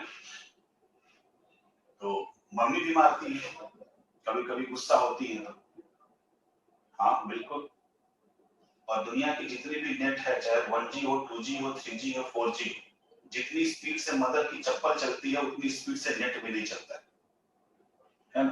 कभी मदर से मार खाए होंगे तो आपको पता होगा। तो अब आप इमेजिन करो, देखो यहाँ समझने वाली बात है कि जब आपको कोई थप्पड़ मारता है तो चोट का जो एहसास होता है ना, वो 1-2 मिली सेकेंड के बाद होता है, या 1-8 सेकेंड के बाद होता है, तुरंत नहीं होता है। ठीक है, कुछ टाइम ड्यूरेशन लगता है, तुरंत तो नहीं होता है। या अगर कभी 2-3 थप्पड़ आपको चोट लगती है, 2-3 थप्पड़ आपको कोई मार दिया, तो आप इमेजिन करो दूसरे और तीसरे थप्पड़ की जो चोट होती है वो और कुछ देर के बाद महसूस होती है, कुछ टाइम लगता है, तुरंत नहीं महसूस होता है। वो इसलिए महसूस होता है कि जैसे मान लो आपके कोई गाल पे थप्पड़ मारा, तो ये सेल यहाँ पे दबी, अब जब सेल दबी तो उनके बीच कुछ ना कुछ केमिकल रिएक्शन हुआ और वहां पे एक करंट उत्पन्न हुआ, एक इंपल्स आवेग उत्पन्न हुआ, आप समझो करंट उत्पन्न हुआ, बस और कुछ नहीं। थप्पड़ लगी तो करंट उत्पन्न हुआ, वो करंट कहां चला, इस एक्सॉन से चलते हुए डेंड्राइट के पास पहुंचा। ठीक, अब इस डेंड्राइट से वो कहां जाएगा करंट, इस साइनेप्टिकल फ्लूइड में। ठीक, इस साइनेप्टिकल फ्लूइड में, फिर यहां से कहां जाएगा, आपके इस टीलोडेंड्रिया के पास, फिर टीलोडेंड्रिया से कहां जाएगा, एक्सॉन के पास, एक्सॉन के बाद फिर साइटॉन, फिर डेंड्राइट, फिर क्या मिलेगा, साइनेप्स। इसी तरीके से करते करते ये मैसेज कहां पहुंचेगा, आपके ब्रेन के पास। ठीक, अब ब्रेन क्या करेगा, जो ब्रेन के पास मैसेज पहुंचा है उस मैसेज को ब्रेन क्या करेगा, रीड करेगा। रीड करने के बाद फिर वो रिप्लाई देगा, और रिप्लाई में जो वो आदेश देता है वही आदेश आपके पुनः कहां आता है, गाल पर आता है। और जब ये ब्रेन से वापस रिप्लाई आपके गाल के पास आता है तब आपको दर्द की अनुभूति होती है। और इसके बीच में अगर कहीं पे भी रुकावट हो जाए तो आपको दर्द की अनुभूति नहीं होती। ठीक है, और मानव में जो इसकी स्पीड होती है वो होती है 125 मीटर पर सेकेंड। यानी कोई आपको थप्पड़ मार दे तो वो जो करंट आपके ब्रेन तक जाता है, ब्रेन से वापस अंगों तक आता है, तो उसकी स्पीड कितनी होती है, 125 मीटर प्रति सेकेंड की चाप चलती है। और जब थप्पड़ मारा गया फिर आपको दर्द का एहसास हुआ तो उसमें जो टाइम ड्यूरेशन लगता है वो लगता है 0.5 मिली सेकेंड। मानव की बात कर रहे हैं, यानी 0.5 मिली सेकेंड के बाद ही आपको क्या होता है, दर्द का एहसास होता है। क्लियर? तो इसको एक बार फिर से, ये हमारे तंत्रिका कोशिकाओं की कार्यविधि, ठीक है ना, ऐसी हमारी तंत्रिका कोशिकाएं और ऐसे ही हमारा ब्रेन क्या करता है, कार्य करता है। तो अंगों से जब कोई आवेग या मैसेज आपके ब्रेन तक पहुंचता है, फिर ब्रेन उस मैसेज को रीड करता है, रीड करने के बाद फिर रिप्लाई करता है, और फिर वो रिप्लाई मैसेज आपके अंगों तक पहुंचता है, तब आपको उसकी अनुभूति होती है। ठीक है, तो जैसे ही आपको चोट लगती है, चोट लगने के बाद वह जो करंट है वो चोट लगने के बाद डेंड्राइट तक पहुंचता है, डेंड्राइट के बाद साइनेप्टिकल फ्लूइड में पहुंचता है, फिर टीलोडेंड्रिया में पहुंचता है, फिर एक्साइन, फिर साइटॉन, फिर डेंड्राइट। इसी तरीके से करते करते कहां पहुंचता है, आपके ब्रेन में, और फिर ब्रेन से वापस ऐसे ही कहां आता है, आपके अंगों में आता है। तब आपको दर्द की अनुभूति होती है। इसकी जो स्पीड 125 मीटर पर सेकेंड, और टाइम जो लगता है ह्यूमन बीइंग में वह कितना 0.5 मिली सेकेंड। अब इनके जाने और इनके आने में कहीं पे भी अगर रुकावट हुई तो आपको दर्द की अनुभूति नहीं होगी। मान लीजिए आपको एक थप्पड़ मारा गया और उस थप्पड़ का मैसेज आपके ब्रेन तक पहुंचा ही नहीं, तो आपको दर्द ही नहीं महसूस होगा, बिल्कुल नहीं होगा। कभी कभी आप देखते होंगे कि इसमें चोट लगा होगा किसी को हाथ पैर में, या अक्सर देखिए आप दांत उखड़वाने जाते होंगे तो डॉक्टर एक इंजेक्शन लगा देता है, और इंजेक्शन लगाने के बाद आप ही के सामने क्या करता है, वो विशेष प्लास जो बोलते हैं उससे दांत को आपको निकाल देता है और आपको दर्द भी नहीं होता। या आपका कोई उंगली मान लो यहां से कट गई, ठीक है, और कटने के बाद ये इतना ज्यादा पोर्शन कट गया कि अब इसमें डॉक्टर को क्या करना है, ठीक है, टाका लगाना है। तो टाका लगाना है तो अब इतनी छोटी सी चीज के लिए डॉक्टर आपको एनेस्थीसिया नहीं देगा, तो वो क्या करेगा, एक इंजेक्शन लगा देगा। कहां? जस्ट उसके नीचे। और जब यहां पे इंजेक्शन लगा देगा तो वो आप ही के सामने जैसे कपड़े सिलते हैं ना, वैसे ही सुई धागा से क्या करेगा, इस पूरे पार्ट को सिल देगा। डॉक्टरों को दर्द नहीं होता है ना, वो आपको दर्द होता है। डॉक्टरों को लगता है कि मानव शरीर क्या है, एक मशीन है, वो मशीन समझते हैं, बस मशीन की तरह ट्रीटमेंट करते हैं। हाँ, ये दूसरी बात है कि अपने बीवी बच्चों का इलाज करना होता है तो वो डरते हैं, दूसरों के लिए नहीं डरते। बहुत निर्दयी होते हैं ये लोग, इसलिए रूड हो जाते हैं लैब में बैठे बैठे और क्लिनिक में बैठे बैठे। तो जब यहां पे इंजेक्शन लगाते हैं तो अब आप ही के सामने वो क्या करेंगे, पूरा का पूरा इसको सिल डालेंगे, बैंडेज कर देंगे। तो वो करता क्या है इंजेक्शन, वो इंजेक्शन एक प्रकार का न्यूरो इनहिबिटर इंजेक्शन होता है, जिसका केमिकल सब्सटेंस होता है ग्लाइसिन और गाबा। ये क्या काम करते हैं, आपकी ये जो साइनेप्स है ना, इसी साइनेप्स की एक्टिविटी को वो बैन कर देते हैं। यानी साइनेप्स की एक्टिविटी बैन हो गई तो अब जो आपका हाथ यहां तक कटा हुआ है, यहां पे वो क्या कर रहा है, आपको सुई धागा से सिल रहा है।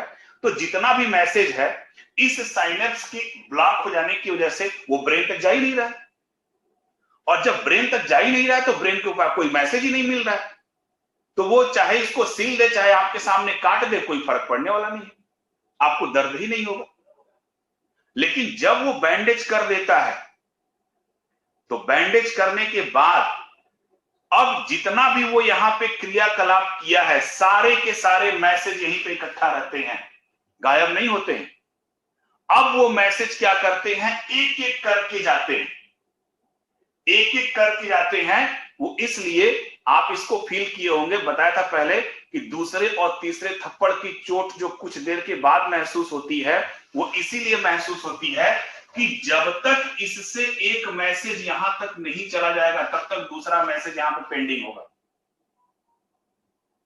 जैसे आप फोन करते हो तो कॉल वेटिंग आता है ना, तो जब तक एक व्यक्ति बात करना बंद नहीं करेगा तब तक आपको वेटिंग ही बताएगा, कॉल नहीं लग जाएगा। तो जब तक एक मैसेज इस साइनेप्स से पास नहीं हो जाएगी, दूसरी मैसेज यहां पे क्या करेगी, वेट करेगी, ठीक है। यानी कि इस साइनेप्स से एक बार में एक ही मैसेज जा सकता है, एक से ज्यादा मैसेज नहीं जा सकता है, ठीक है। तो अब इस कंडीशन में क्या होता है कि ये जो साइनेप्स है एक बार में एक मैसेज को ये पास कराता है, तो उस दवा के प्रभाव के कारण हमारा सारा का सारा मैसेज यहीं पे इकट्ठा होता है। और जब डॉक्टर बैंडेज कर देता है तब आप कभी चोट लगी होगी तो आप देखिएगा कि धीरे धीरे अब वो मैसेज क्या होता है, ट्रेवल करता है और फिर आपको काफी देर तक दर्द महसूस होता है, जबकि बैंडेज हो चुका। लेकिन वो दर्द क्या होता है, काफी देर तक आपको महसूस होता है और रुक रुक के होता है, टिस टिस करके होता है। वो इसलिए होता है एक मैसेज गया आया फिर आया, ठीक है। तो इस वजह से इस टाइम ड्यूरेशन के कारण हमको बार बार क्या होता है, पेन का एहसास होता है। तो हमारे जो तंत्रिका तंत्र की कार्यविधि है वो इसी तरीके से होती है, ठीक है। एक न्यूरॉन से दूसरे न्यूरॉन, दूसरे न्यूरॉन से तीसरे न्यूरॉन से, तो ठीक है। तो ये तो हमारी क्या थी, सिर्फ क्या है, एक बेसिक इंफॉर्मेशन, ठीक है। इतनी चीजें सिर्फ एक सामान्य इंफॉर्मेशन है, सिर्फ ये देखने के लिए कि तंत्रिका कोशिकाएं होती क्या है और इनमें जो इंपल्स होता है वो कैसे जनरेट होता है और कैसे जाता है। ठीक, तो तंत्रिका कोशिका को हम क्या बोलते हैं? तंत्रिका तंत्र की संरचनात्मक एवं क्रियात्मक इकाई।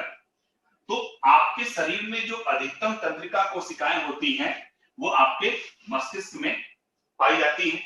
ठीक है, मस्तिष्क के अलावा आपके केंद्रीय तंत्रिका तंत्र के बाहर भी, अच्छा चलिए इसको तो बाद में बताएंगे तब आप समझेंगे। तो जो तंत्रिका तंत्र होती है हमारी, यानी जो तंत्रिका कोशिकाएं होती हैं वो तंत्रिका तंत्र की संरचनात्मक एवं क्रियात्मक इकाई होती है। कौन? तंत्रिका कोशिकाएं। कैसी होती है? संरचनात्मक और क्रियात्मक। ग्लाइसिन और गाबा का इंजेक्शन ये आएगा अभी, मैं बताऊंगा गुड्डू पंडित जी, आप परेशान ना हो।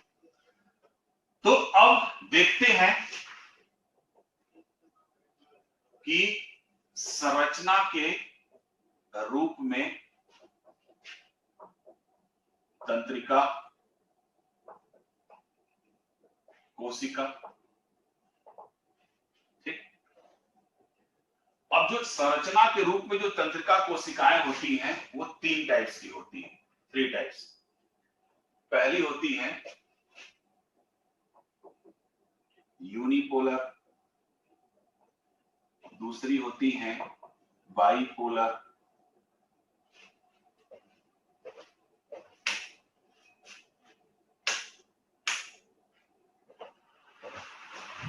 और तीसरी होती है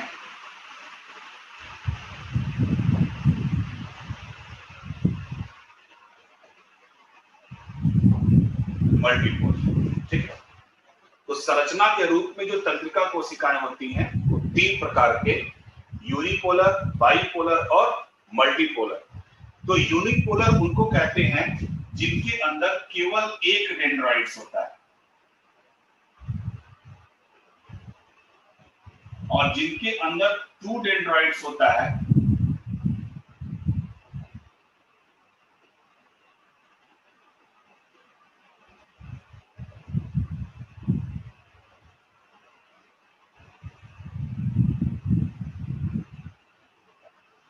जिनके अंदर 2 डेंड्राइट्स होते हैं उनको हम बोलते हैं बाइपोलर न्यूरॉन्स, और जिनके अंदर 2 से अधिक डेंड्राइट्स होते हैं उनको हम बोलते हैं मल्टीपोलर न्यूरॉन्स।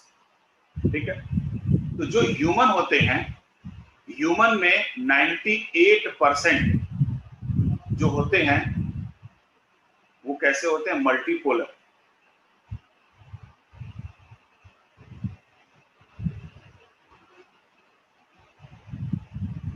नहीं विद्या जी, ये भी हो सकता है कि मैसेज आपके ब्रेन तक जा रहा हो लेकिन वापस अंगों तक नहीं आ रहा हो, ये भी हो सकता है। तो जब तक उस व्यक्ति का एमआरआई नहीं होगा तब तक पता ये नहीं चल पाएगा। या ये भी हो सकता है कि जो हमारी सेल्स होती हैं, अगर वहां की सेल्स मोटी हैं, फैट जमा है, तब भी हमको जो दर्द का एहसास होता है वो देर से होता है। ठीक है, क्योंकि आपकी जो स्किन होती है ना, जहां पे पतली स्किन होती है वहां पे जो सेल्स होते हैं पतले होते हैं, तो वहां पे जो तंत्रिका कोशिकाएं होती है वो सरफेस पे होती है। ठीक है, अब देखिए जैसे पीठ पे चोट लगती है तो कम लगती है, अगर वहीं आपके गाल पे मारा जाए तो ज्यादा चोट महसूस होता है। तो इसलिए क्योंकि वहां पे तंत्रिका कोशिकाएं क्या है? आपके सरफेस पे। ठीक है, तो संरचना के रूप में जो तंत्रिका कोशिकाएं होती हैं वो कितने प्रकार की? 3 प्रकार की होती हैं। एक यूनिपोलर, दूसरा बाइपोलर और तीसरा मल्टीपोलर। तो यूनिपोलर में डेंड्राइट की संख्या 1 होती है, बाइपोलर में डेंड्राइट्स एक तंत्रिका कोशिकाओं के कोशिकी भाग होते हैं जो मैसेज को रिसीव करते हैं। ठीक है, ये कहां से आप प्रमोद जी पढ़ लिए कि लेडी को पेन ज्यादा होता है?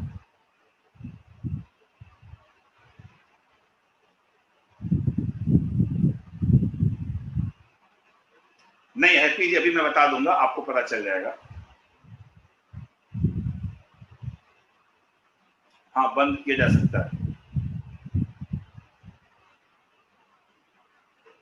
वन डेंड्राइट्स में पेन की बात नहीं होती है, उनके अंदर मैसेज कोऑर्डिनेशन बहुत धीमा होता है और ये हम लोगों में नहीं पाया जाता, ये निम्न कोटि के जीवों में पाया जाता है। ठीक है, पेन जो होता है दोनों में बराबर होता है। ठीक है, हाँ प्रमोद जी सुनिए, पेन जो होता है वो दोनों में बराबर होता है, लेकिन पेन को सहने की जो क्षमता होती है ना, वो फीमेल में ज्यादा होती है, मेल में बहुत कम होती है। डेंड्राइट्स जो होता है रितिका जी, ये तंत्रिका कोशिकाओं के एक भाग होते हैं जो सूचनाओं को ग्रहण करते हैं। ठीक है ना, और सूचनाओं को साइनेप्स में आगे की तरफ भेजते हैं। ठीक, चलिए, तो बाइपोलर, यूनिपोलर, बाइपोलर और मल्टीपोलर। ठीक है ना, तो अगर एक डेंड्राइट्स है तो हम बोलेंगे उनको यूनिपोलर, दो है तो उसको हम बोलेंगे बाइपोलर, और तीन है तो हम उसको बोलेंगे मल्टीपोलर। तो जनरली यूनिपोलर और बाइपोलर ये कहां पाई जाती है? निम्न कोटि के जीवों में, निम्न कोटि के जीवों में, मतलब जिनके अंदर रीढ़ की हड्डी नहीं होती है, जनरली उनके अंदर ही पाई जाती है। लेकिन मनुष्यों में जो सर्वाधिक मात्रा में पाई जाती है वो कौन सी पाई जाती है? मल्टीपोलर, यानी बहुत सारे डेंड्राइट्स। ठीक, अब ये तो हो गई किसमें? संरचना के रूप में। अब इसके बाद है कार्य के रूप में। तो जो कार्य के रूप में तंत्रिका कोशिकाएं होती हैं, ये भी तीन प्रकार की होती हैं।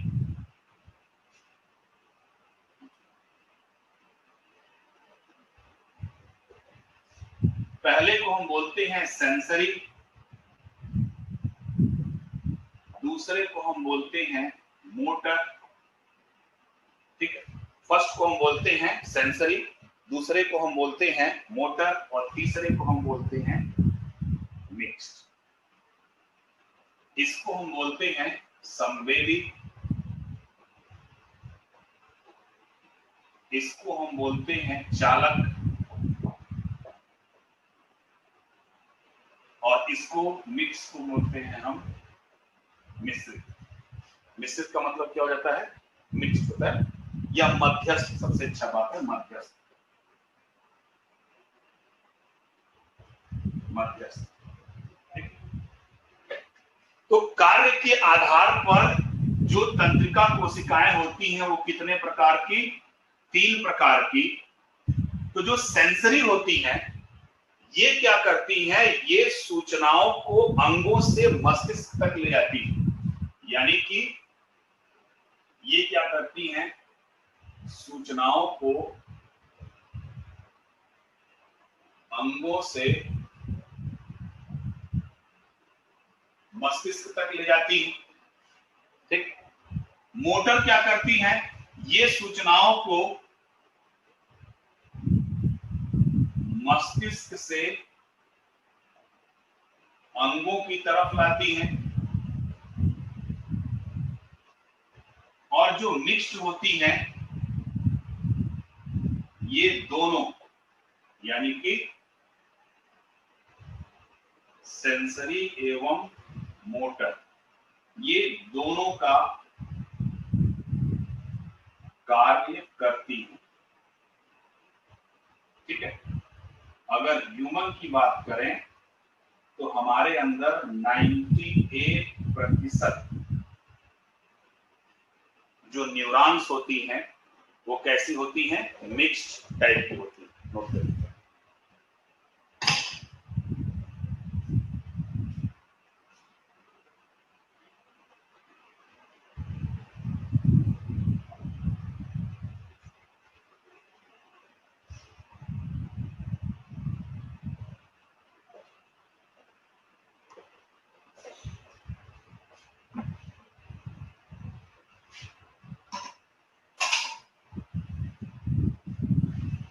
ठीक है,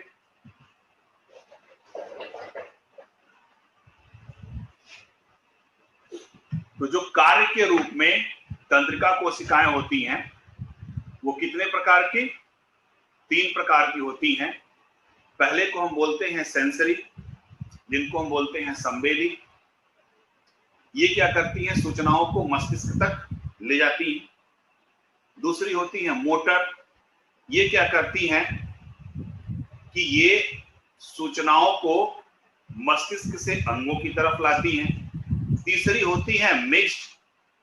ये होती तो एक ही टाइप की है, ये सेंसरी का भी काम करती हैं और मोटर का भी काम करती हैं। तो मानव में जो तंत्रिका कोशिकाएं होती हैं वो कार्य के रूप में मैक्सिमम कैसी होती हैं, मिक्स्ड टाइप की होती हैं। यानी वही सेंसरी का भी काम करती हैं और वही मोटर का भी कार्य करती हैं। ठीक है,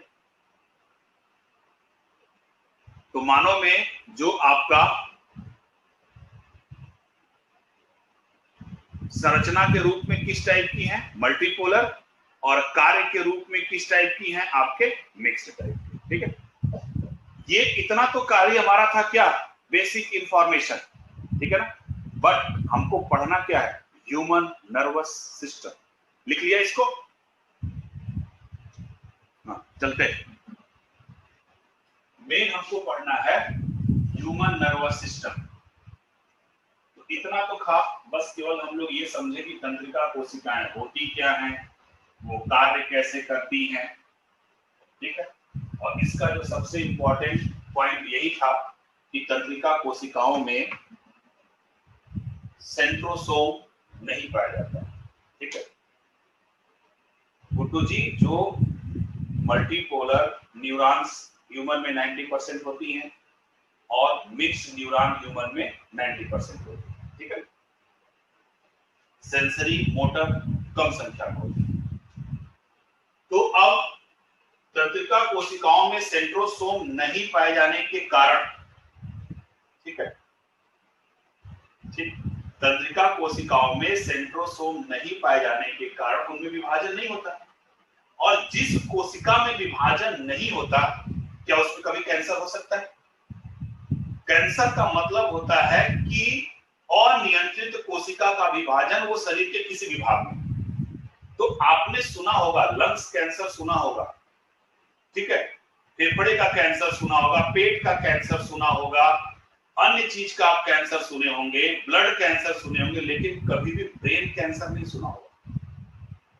ब्रेन ट्यूमर सुना होगा लेकिन ब्रेन कैंसर नहीं सुना होगा, क्योंकि ब्रेन में जो कोशिकाएं होती हैं, तंत्रिका कोशिकाएं, विभाजन में होता ही नहीं।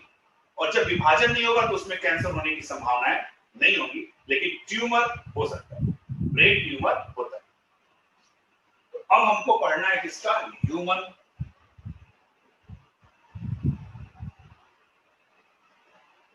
नर्वस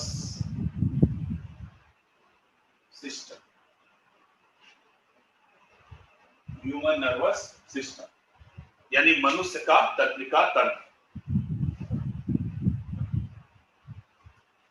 जो ब्रेन ट्यूमर होता है वो एक ही पार्ट पर उसी कोशिकाओं में ग्रोथ हो जाती है, पूरी तरीके से डिवीजन नहीं होता। अब जो ह्यूमन नर्वस सिस्टम को 3 भागों में बांटा गया है, 3 पार्ट में बांटा गया है। पहले को हम बोलते हैं सेंट्रल नर्वस सिस्टम यानी केंद्रीय तंत्रिका तंत्र।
जनरली कैंसर और ट्यूमर लगभग समान होते हैं।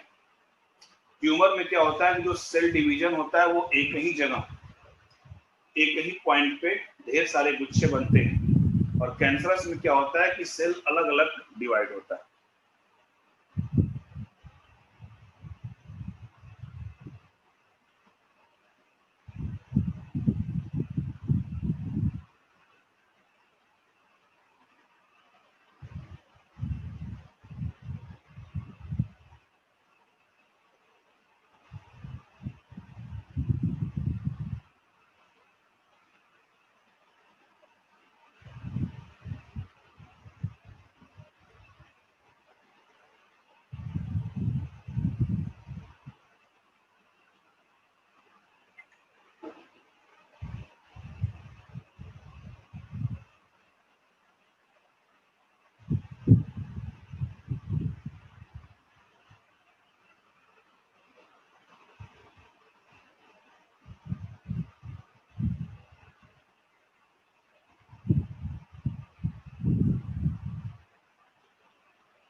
लिख लिया?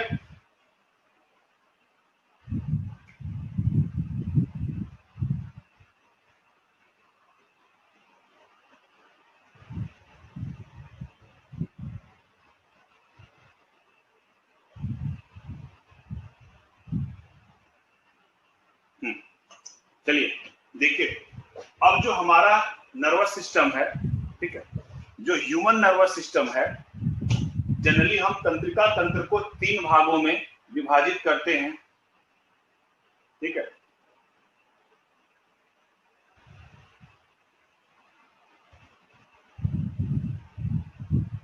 बी वाला जो है अभी आ रहा है, क्रेनियल नर्व और स्पाइनल नर्व की हिंदी नहीं है।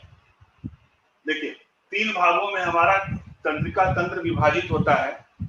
पहले को हम बोलते हैं सेंट्रल नर्वस सिस्टम, ठीक है, केंद्रीय तंत्रिका तंत्र। तो केंद्रीय तंत्रिका तंत्र के अंतर्गत 2 पार्ट आते हैं, एक को हम बोलते हैं मस्तिष्क और दूसरे को हम बोलते हैं स्पाइनल कॉर्ड, ठीक है। ये क्या होगा अभी हम आगे बताएंगे। दूसरा पार्ट होता है पेरिफेरल नर्वस सिस्टम। तो जो पेरिफेरल नर्वस सिस्टम होता है इसको हम बोलते हैं परिधीय तंत्रिका तंत्र। तो अब जो आपका परिधीय तंत्रिका तंत्र होता है ये कुछ नहीं होता है, इसी ब्रेन से जो तंत्रिका कोशिकाएं निकलती हैं उनको हम बोलते हैं क्रेनियल नर्व, और इस स्पाइनल कॉर्ड से जो तंत्रिका कोशिकाएं निकलती हैं उनको हम बोलते हैं स्पाइनल नर्व। तो इस क्रेनियल नर्व और स्पाइनल नर्व को हम क्या बोलते हैं, पेरिफेरल नर्वस सिस्टम, और इसको बोला जाता है परिधीय तंत्रिका तंत्र, ठीक है। तो सेंट्रल नर्वस सिस्टम जो होता है हमारा केंद्रीय तंत्रिका तंत्र, इसके अंतर्गत क्या आता है, ब्रेन और स्पाइनल कॉर्ड। और आपके एग्जाम में जो 190% या 99% जो क्वेश्चन आता है वो इन्हीं 2 पार्ट से आता है, ब्रेन और स्पाइनल कॉर्ड से, ठीक है। पेरिफेरल क्या है, इसी ब्रेन से निकलने वाली तंत्रिका कोशिकाएं जिनको हम बोलते हैं क्रेनियल नर्व, और स्पाइनल नर्व क्या है, इसी स्पाइनल कॉर्ड से निकलने वाली तंत्रिका कोशिकाएं, ठीक है। तीसरा पार्ट होता है ऑटोनॉमिक नर्वस सिस्टम। इस ऑटोनॉमिक नर्वस सिस्टम के 2 भाग हैं, एक को हम बोलते हैं अनुकंपी और दूसरे को हम बोलते हैं परानुकंपी। नाम इसका है ऑटोनॉमिक, इसलिए हम इसको बोलते हैं स्वयं तंत्रिका तंत्र, यानी कि ये खुद से कार्य करती हैं, ये अपने से कार्य करती हैं, इसलिए इसके बारे में बहुत सारी जानकारी आज भी साइंटिस्टों को नहीं है, और इसीलिए इसी को हम बोलते हैं आध्यात्मिक नाड़ी, है ना, और इसी को बोलते हैं ना इंद्रियों पे कंट्रोल कर लिए वो। अब ये जो सिंपैथेटिक है, ये सिंपैथेटिक 2 भाग में डिवाइड होती है, लेफ्ट सिंपैथेटिक, राइट सिंपैथेटिक। जो आपकी पैरासिंपैथेटिक होती है ये बिल्कुल रीढ़ की हड्डी से लगी होती है। तो आप शक्तिमान में कभी देखे होंगे कि एक ये व्यक्ति है ना, अब इसकी ये रीढ़ की हड्डी है और नीचे होती है एक सैक्रम बोन जिसको हम बोलते हैं कुंडलिनी पावर। अब लेफ्ट साइड से एक नाड़ी उठती है जिसको हम लेफ्ट सिंपैथेटिक नर्वस सिस्टम बोलते हैं, ये माथे से कहां निकल जाती है, राइट साइड में। फिर राइट साइड से निकलती हैं और लेफ्ट साइड में निकल जाती है, इसको हम बोलते हैं राइट सिंपैथेटिक नर्वस सिस्टम। रीढ़ की हड्डी से पूरी चलती हुई है, जिसको हम बोलते हैं पैरासिम्पैथेटिक नर्वस सिस्टम। आपके साइंस में नहीं है, लेकिन आपके अध्यात्म में इसका पूरा वर्णन, लेफ्ट सिंपैथेटिक, राइट सिंपैथेटिक और पैरासिम्पैथेटिक, ये जिस पॉइंट पर मिलती है इसको हम बोलते हैं ऑप्टिक याज्मा, ये माथे वाला जो पॉइंट है, ठीक है। लेफ्ट सिंपैथेटिक क्या होता है, ये आपके बॉडी में एक तरीके से रिप्रेजेंट करता है कि हमारे पीछे क्या हुआ।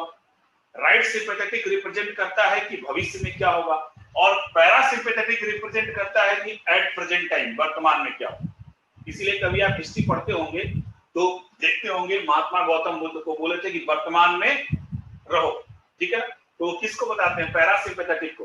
तो अब इनका बॉडी में जो अहम रोल है, मैं आध्यात्म में नहीं जाऊंगा, ठीक है, अदरवाइज इसके बारे में बहुत अच्छी खासी नॉलेज है, कुंडलिनी, अवेकिंग, नाड़ी चक्र वगैरह सब एनर्जी पॉइंट है हमारे बॉडी को, जो आपको इनफाइनाइट एनर्जी प्रोवाइड करते हैं, ठीक है। बड़ी गूढ़ रहस्य है, इन सब चीजों के लिए कभी अलग टाइम मिलेगा तो चर्चा होगी। अब ये जो सिंपैथेटिक और पैरासिम्पैथेटिक है, क्योंकि हमारा आध्यात्म है ना, ये बहुत बड़ा मेटा साइंस होता है, बहुत बड़ा मेटा साइंस है। जहां का आधुनिक विज्ञान सोचना बंद कर देता है, वहीं से हमारा आध्यात्म शुरू हो जाता है। मैं कर्मकांड और पाखंड की बात नहीं कर रहा हूं, है ना, कि 9 महीने 9 दिन व्रत रहना है, 10 दिन व्रत रहना है, शुक्रवार व्रत रहना है, तो मंगलवार चिकन नहीं खाना है, तो मटन नहीं खाना है, अभी करवा चौथ आएगा, उल्लुओं का त्योहार, उसमें व्रत रहना है, ये सब पाखंड की बात, मैं इसकी बात नहीं करता हूँ। रियलिटी की बात कर रहा हूँ, जो हमारे अंदर एनर्जी पॉइंट है ना। इन सब चीजों को जानबूझकर बनाया गया ताकि आप उस आध्यात्म में रमो, एक प्रोसेस था। तो अब ये जो सिंपैथेटिक और पैरासिम्पैथेटिक है, ये करती क्या है, ये आपके बॉडी के कोऑर्डिनेशन सिस्टम को मेंटेन करती है। सपोज दैट आपके बॉडी का किसी भी रीजन से हार्ट बीट बढ़ रहा, तो अगर सिंपैथेटिक क्या करेंगी, हार्ट बीट को बढ़ाएंगी। जैसे आपको डर लगा, तो जब डर लगता है तो हार्ट बीट बढ़ जाता है, तो जब डर लगा तो सिंपैथेटिक एक्टिव हो गई, और जैसे ही सिंपैथेटिक एक्टिव होती है, तुरंत पैरासिम्पैथेटिक क्या करती है, उनको डीएक्टिव करने का काम करती है। तो ये अनुकंपी और परानुकंपी जो ये होती हैं तंत्रिकाएं, एक तरीके से गैंग्लियॉन्स होती हैं, तंत्रिका कोशिकाओं की नलिकाएं होती हैं, ये क्या काम करती हैं, ये आपके बॉडी के कोऑर्डिनेशन को बनाती हैं। यानी एक अगर किसी अभिक्रिया को बढ़ाएंगी तो दूसरा क्या करेंगी, उसको घटा देंगी, ताकि हमारा बॉडी क्या रहे, इक्विलिब्रियम स्टेज में रहे, समन्वय अवस्था में रहे, ठीक है, साम्य अवस्था में रहे। तो ये हमारे बॉडी को क्या करती है, ओनली फॉर मेंटेनेंस का काम करती हैं। इस वजह से इनको हम बोलते हैं ऑटो, और ये स्वतः कार्य करती है, इन पे कोई कंट्रोल नहीं होता, ठीक है। और इसके बारे में आज भी साइंटिस्टों को बहुत ज्यादा जानकारी नहीं है, इसीलिए वैज्ञानिकों के दिमाग में एक बड़ा कॉमन चीज बैठा होता है, चाहे वो किसी भी फील्ड के साइंटिस्ट हो, जब उनको कोई चीज नहीं समझ में आती तो बोल देते हैं ऑटो हो रहा है ना, खुद से हो रहा है ना। या अगर वो बायोलॉजी के फील्ड में है, डॉक्टर है, तो बोल देते हैं एक विशेष प्रोटीन के बनने के कारण हो रहा है, उस विशेष प्रोटीन का आज तक नाम नहीं है ना। या अगर फिजिक्स और केमिस्ट्री वाले हैं तो बोल देते हैं कि किसी फैक्टर से हो रहा है, किसी कारक से हो रहा है। तो उसी तरीके से बायोलॉजिस्ट भी बोल देते हैं कि ये क्या काम करती है, स्वयं से काम करती हैं, खुद से काम करती हैं। एक अगर किसी को बढ़ा देती है अभिक्रिया तो दूसरी उसको घटा देती, ठीक है। तो मेन वर्किंग हमारी क्या है, आपकी ये ब्रेन है और दूसरा है हमारा स्पाइनल कॉर्ड। तो ब्रेन और स्पाइनल कॉर्ड में सबसे बड़ा डिफरेंस ये है, अभी तो टाइम नहीं है, अदरवाइज ब्रेन में मुझे आधे घंटे लग जाएंगे, तो मैं नहीं सोच रहा हूं कि बीच में फिर ये रिदम डाउन हो। तो ब्रेन और स्पाइनल कॉर्ड यही दो मेन है। ब्रेन से निकलने वाली तंत्रिकाएं कहलाती हैं क्रेनियल नर्व, और स्पाइनल कॉर्ड से निकलने वाली तंत्रिकाएं कहलाती हैं स्पाइनल नर्व। ब्रेन और स्पाइनल कॉर्ड में बेसिक डिफरेंस ये है कि ब्रेन हमारा 24 घंटे एक्टिव नहीं होता, जबकि हमारा स्पाइनल कॉर्ड 24 घंटे एक्टिव होता है।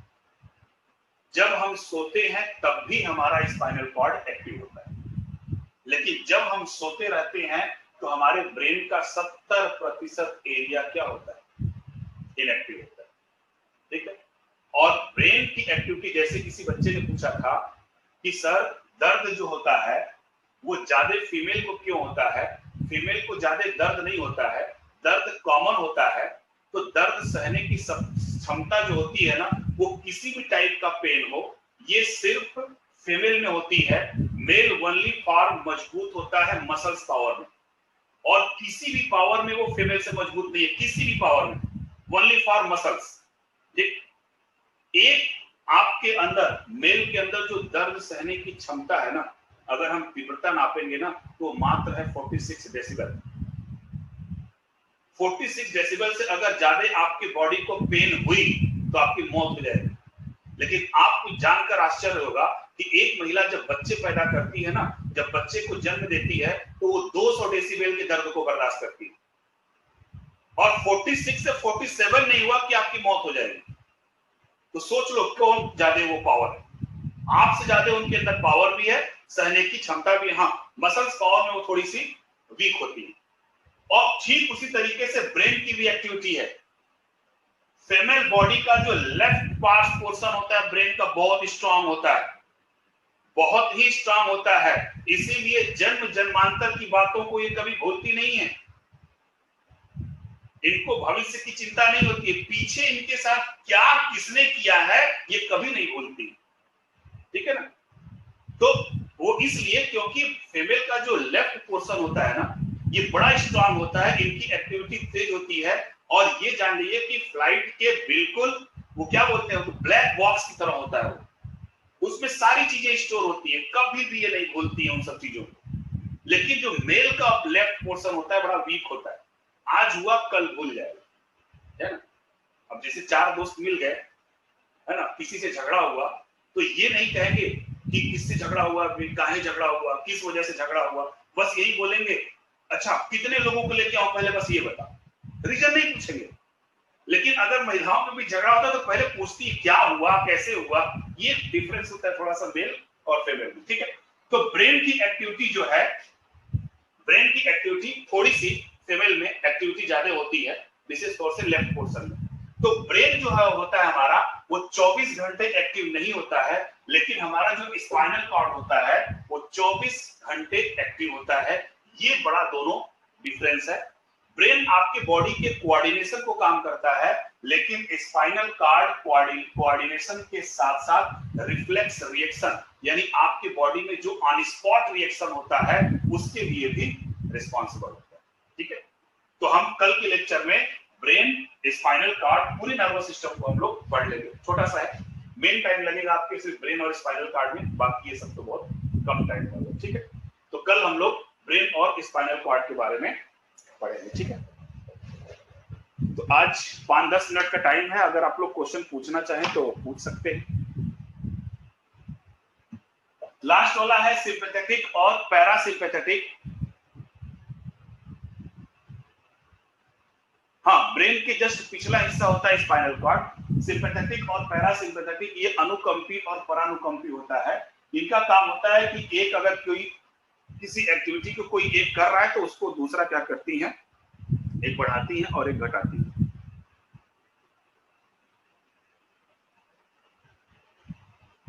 स्टडी करके जल्दी भूल जाते हैं तो आप रिवीजन करो उसका, और कुछ नहीं है। रिवीजन सबसे बेस्ट मेडिसिन होता है। लर्निंग पावर इंक्रीज करने के लिए आपको रिवीजन करना है, कोई दवा नहीं होती है। ये जो शंख पुष्पी मेंटल पावर होती है सब खाली बेवकूफ बनाती है। तंत्रिका तंत्र को खराब होने से कैसे बच सकते हैं, आप कोशिश कीजिए कि आपको चोट न लगे, कोशिश कीजिए कि आप अच्छे न्यूट्रिशन ले, पदार्थों को खाइए, विटामिन और एंजाइम्स की चीजों को खाइए। ऑर्निथिन साइकिल लीवर में यूरिया बनने की प्रक्रिया को बोलते हैं।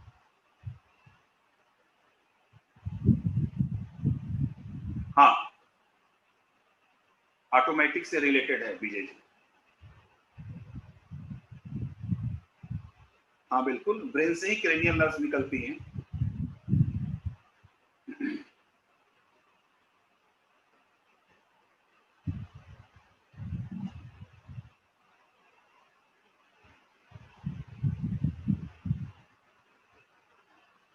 निखिल जी, हीमोडायलिसिस में क्या होता है कि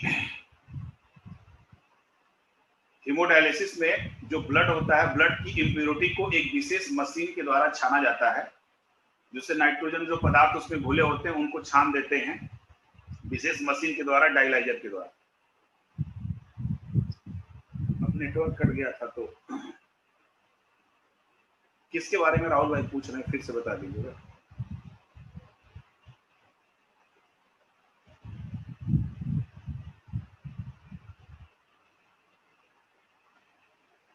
ब्रेन 24 घंटे एक्टिव नहीं करता। इसका मतलब है कि जब आप सोते हो तो आपके ब्रेन का लगभग 70% हिस्सा क्या होता है, इनएक्टिव रहता है, शांत रहता है, ठीक है। बट ब्रेन की एक्टिविटी को हम योगाभ्यास से काफी हद तक बढ़ा सकते हैं।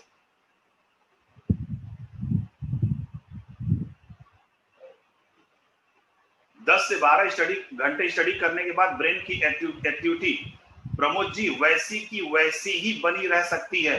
डिपेंड ये करता है कि आपके बॉडी के अंदर का जो मिनरल्स लेवल है वो कैसा है, ठीक है। आप खुद पढ़ते हैं, अगर आप पढ़ने को बोझ समझेंगे तो आप 10 ही मिनट में थक जाएंगे, लेकिन अगर आप पढ़ते समय उस पढ़े हुई चीजों में अगर आप इंटरेस्ट जगाएंगे तो आप कभी नहीं थकेंगे।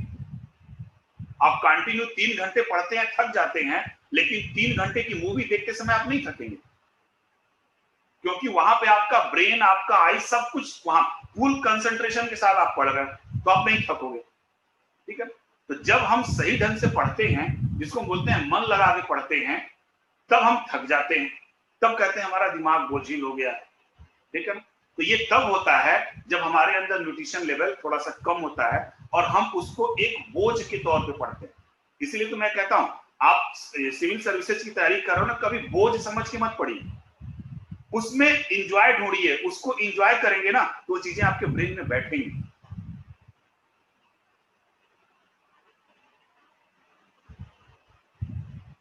अब भगवान ने मेल के मस्तिष्क को ऐसे ही बनाया, तो क्या करें। विकास कुमार जी, जो गुणसूत्र होता है, ये हमारे सेंट्रोसोम जो होता है,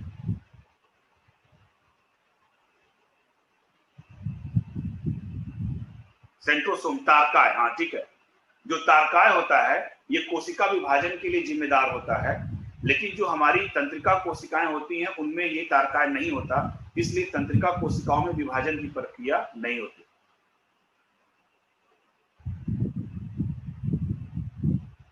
डायलाइजर मशीन से डिपेंड करता है कि हमको किस टाइप का पदार्थ को छानना है, तो डॉक्टर डिसाइड करते हैं कि कितना ब्लड को भेजकर कितना हमको उसमें से नाइट्रोजन वाले पदार्थ को छांटना है, ठीक।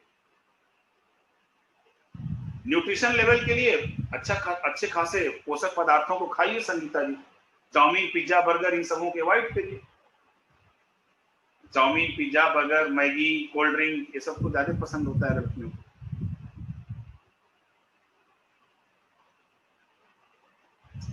ये आपके ब्रिक में जमा होते हैं, निखिल जी।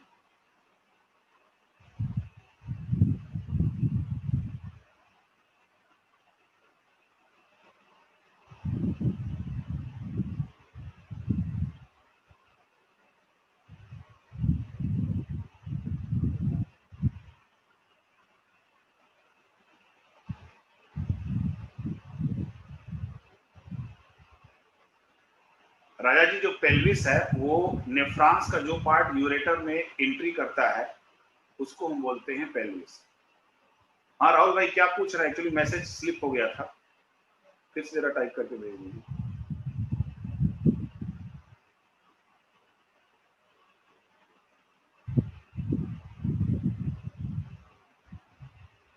हाँ बिल्कुल, नर्व सेल्स की संख्या जितनी बच्चों में होती है उतनी बड़ों में भी होती है, कभी भी इनकी संख्या बढ़ती नहीं है तनु जी, सेम की सेम रहती है। जितना पैदा होते समय रहती है उतना मरने के समय भी रहती है। लंबाई छोटी बड़ी हो सकती है। तंत्रिका तंत्र को खराब होने से कैसे बचा सकते हैं?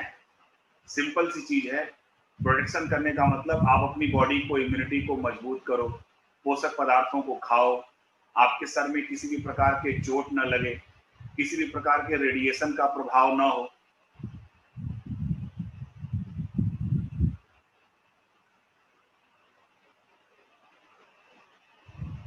ठीक है, तो इस वजह से हम बच सकते हैं। अब हैप्पी जी पूछ रहे हैं लड़कियों को ज्यादा तली चीजें पसंद क्यों है? अभी लड़कियां ही बता सकती हैं।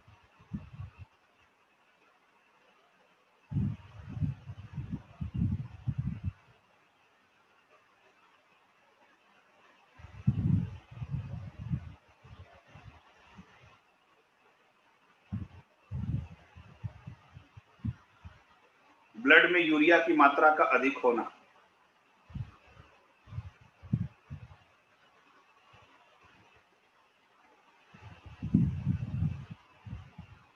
साइंस के लिए एनसीईआरटी के अलावा आप स्पेक्ट्रम ले लीजिएगा।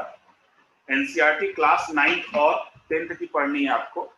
इसके अलावा स्पेक्ट्रम की आती है साइंस एंड टेक्नोलॉजी, तो वो बुक ले लीजिएगा, इतना ही काफी है। करंट को आप ध्यान देते रहिएगा।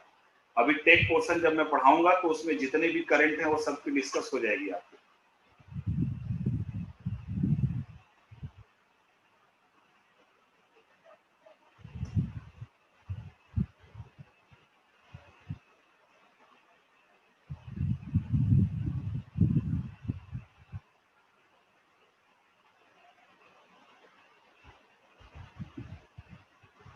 टीचर तो बहुत हैं सचिन जी, मैं भी टीचर ही हूँ, ऐसी बात नहीं है। 10 साल से मैं टीचिंग कर रहा हूँ, 10-12 साल से।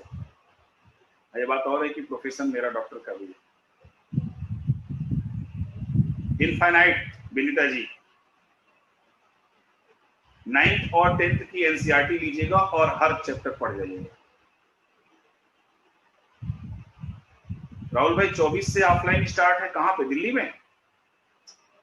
न्यूज अभी हमको नहीं मिली थी।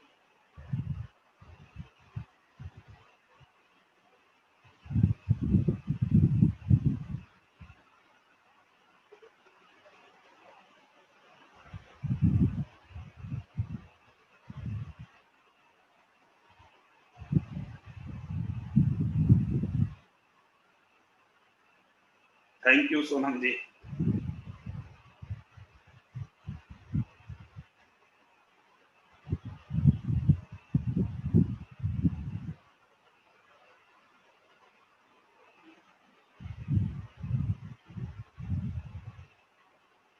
सचिन जी कहाँ रहते हैं आप, दिल्ली में या कहीं और?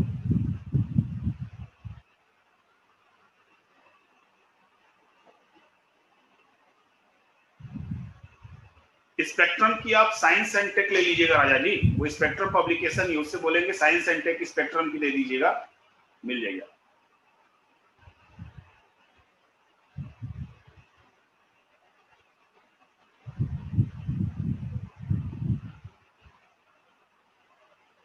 ओके, तो जीटीबी नगर रहते हैं बत्रा में, तो हम लोगों का दिन रात आना जाना रहता है।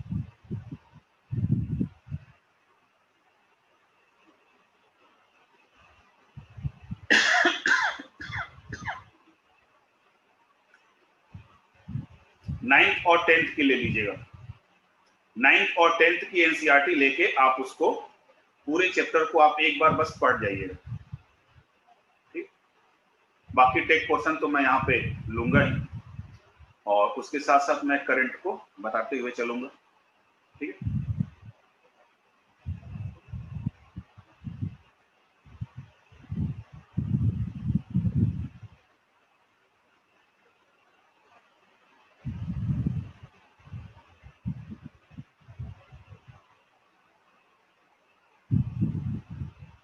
बबीता जी, रुक रुक के फीवर का होना,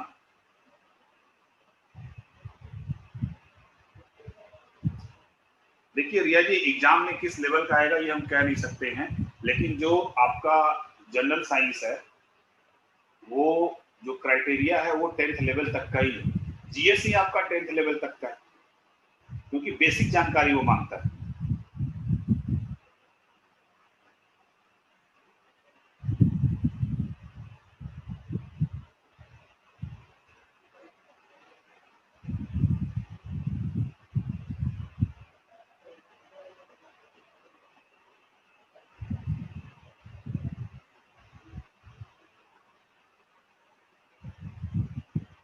नहीं, प्रेरणा जी अलग अलग होता है, बैकबोन और स्पाइनल कॉर्ड में डिफरेंस होता है।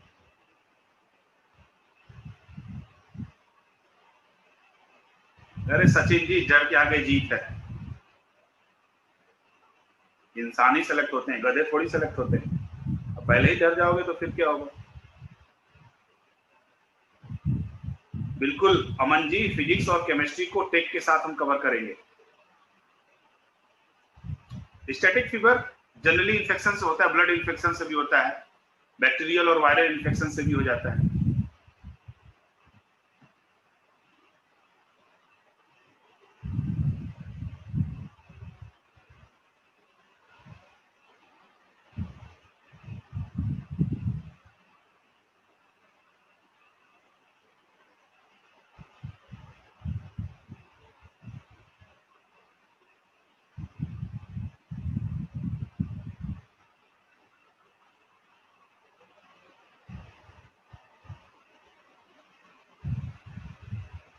अरविंद कुमार जी, बीपीएससी में प्योर फिजिक्स और केमिस्ट्री अच्छी खासी आती है। नहीं संगीता जी, अभी तो हमको नहीं पता है, दिल्ली गवर्नमेंट का जब आएगा तब ओपन होगा।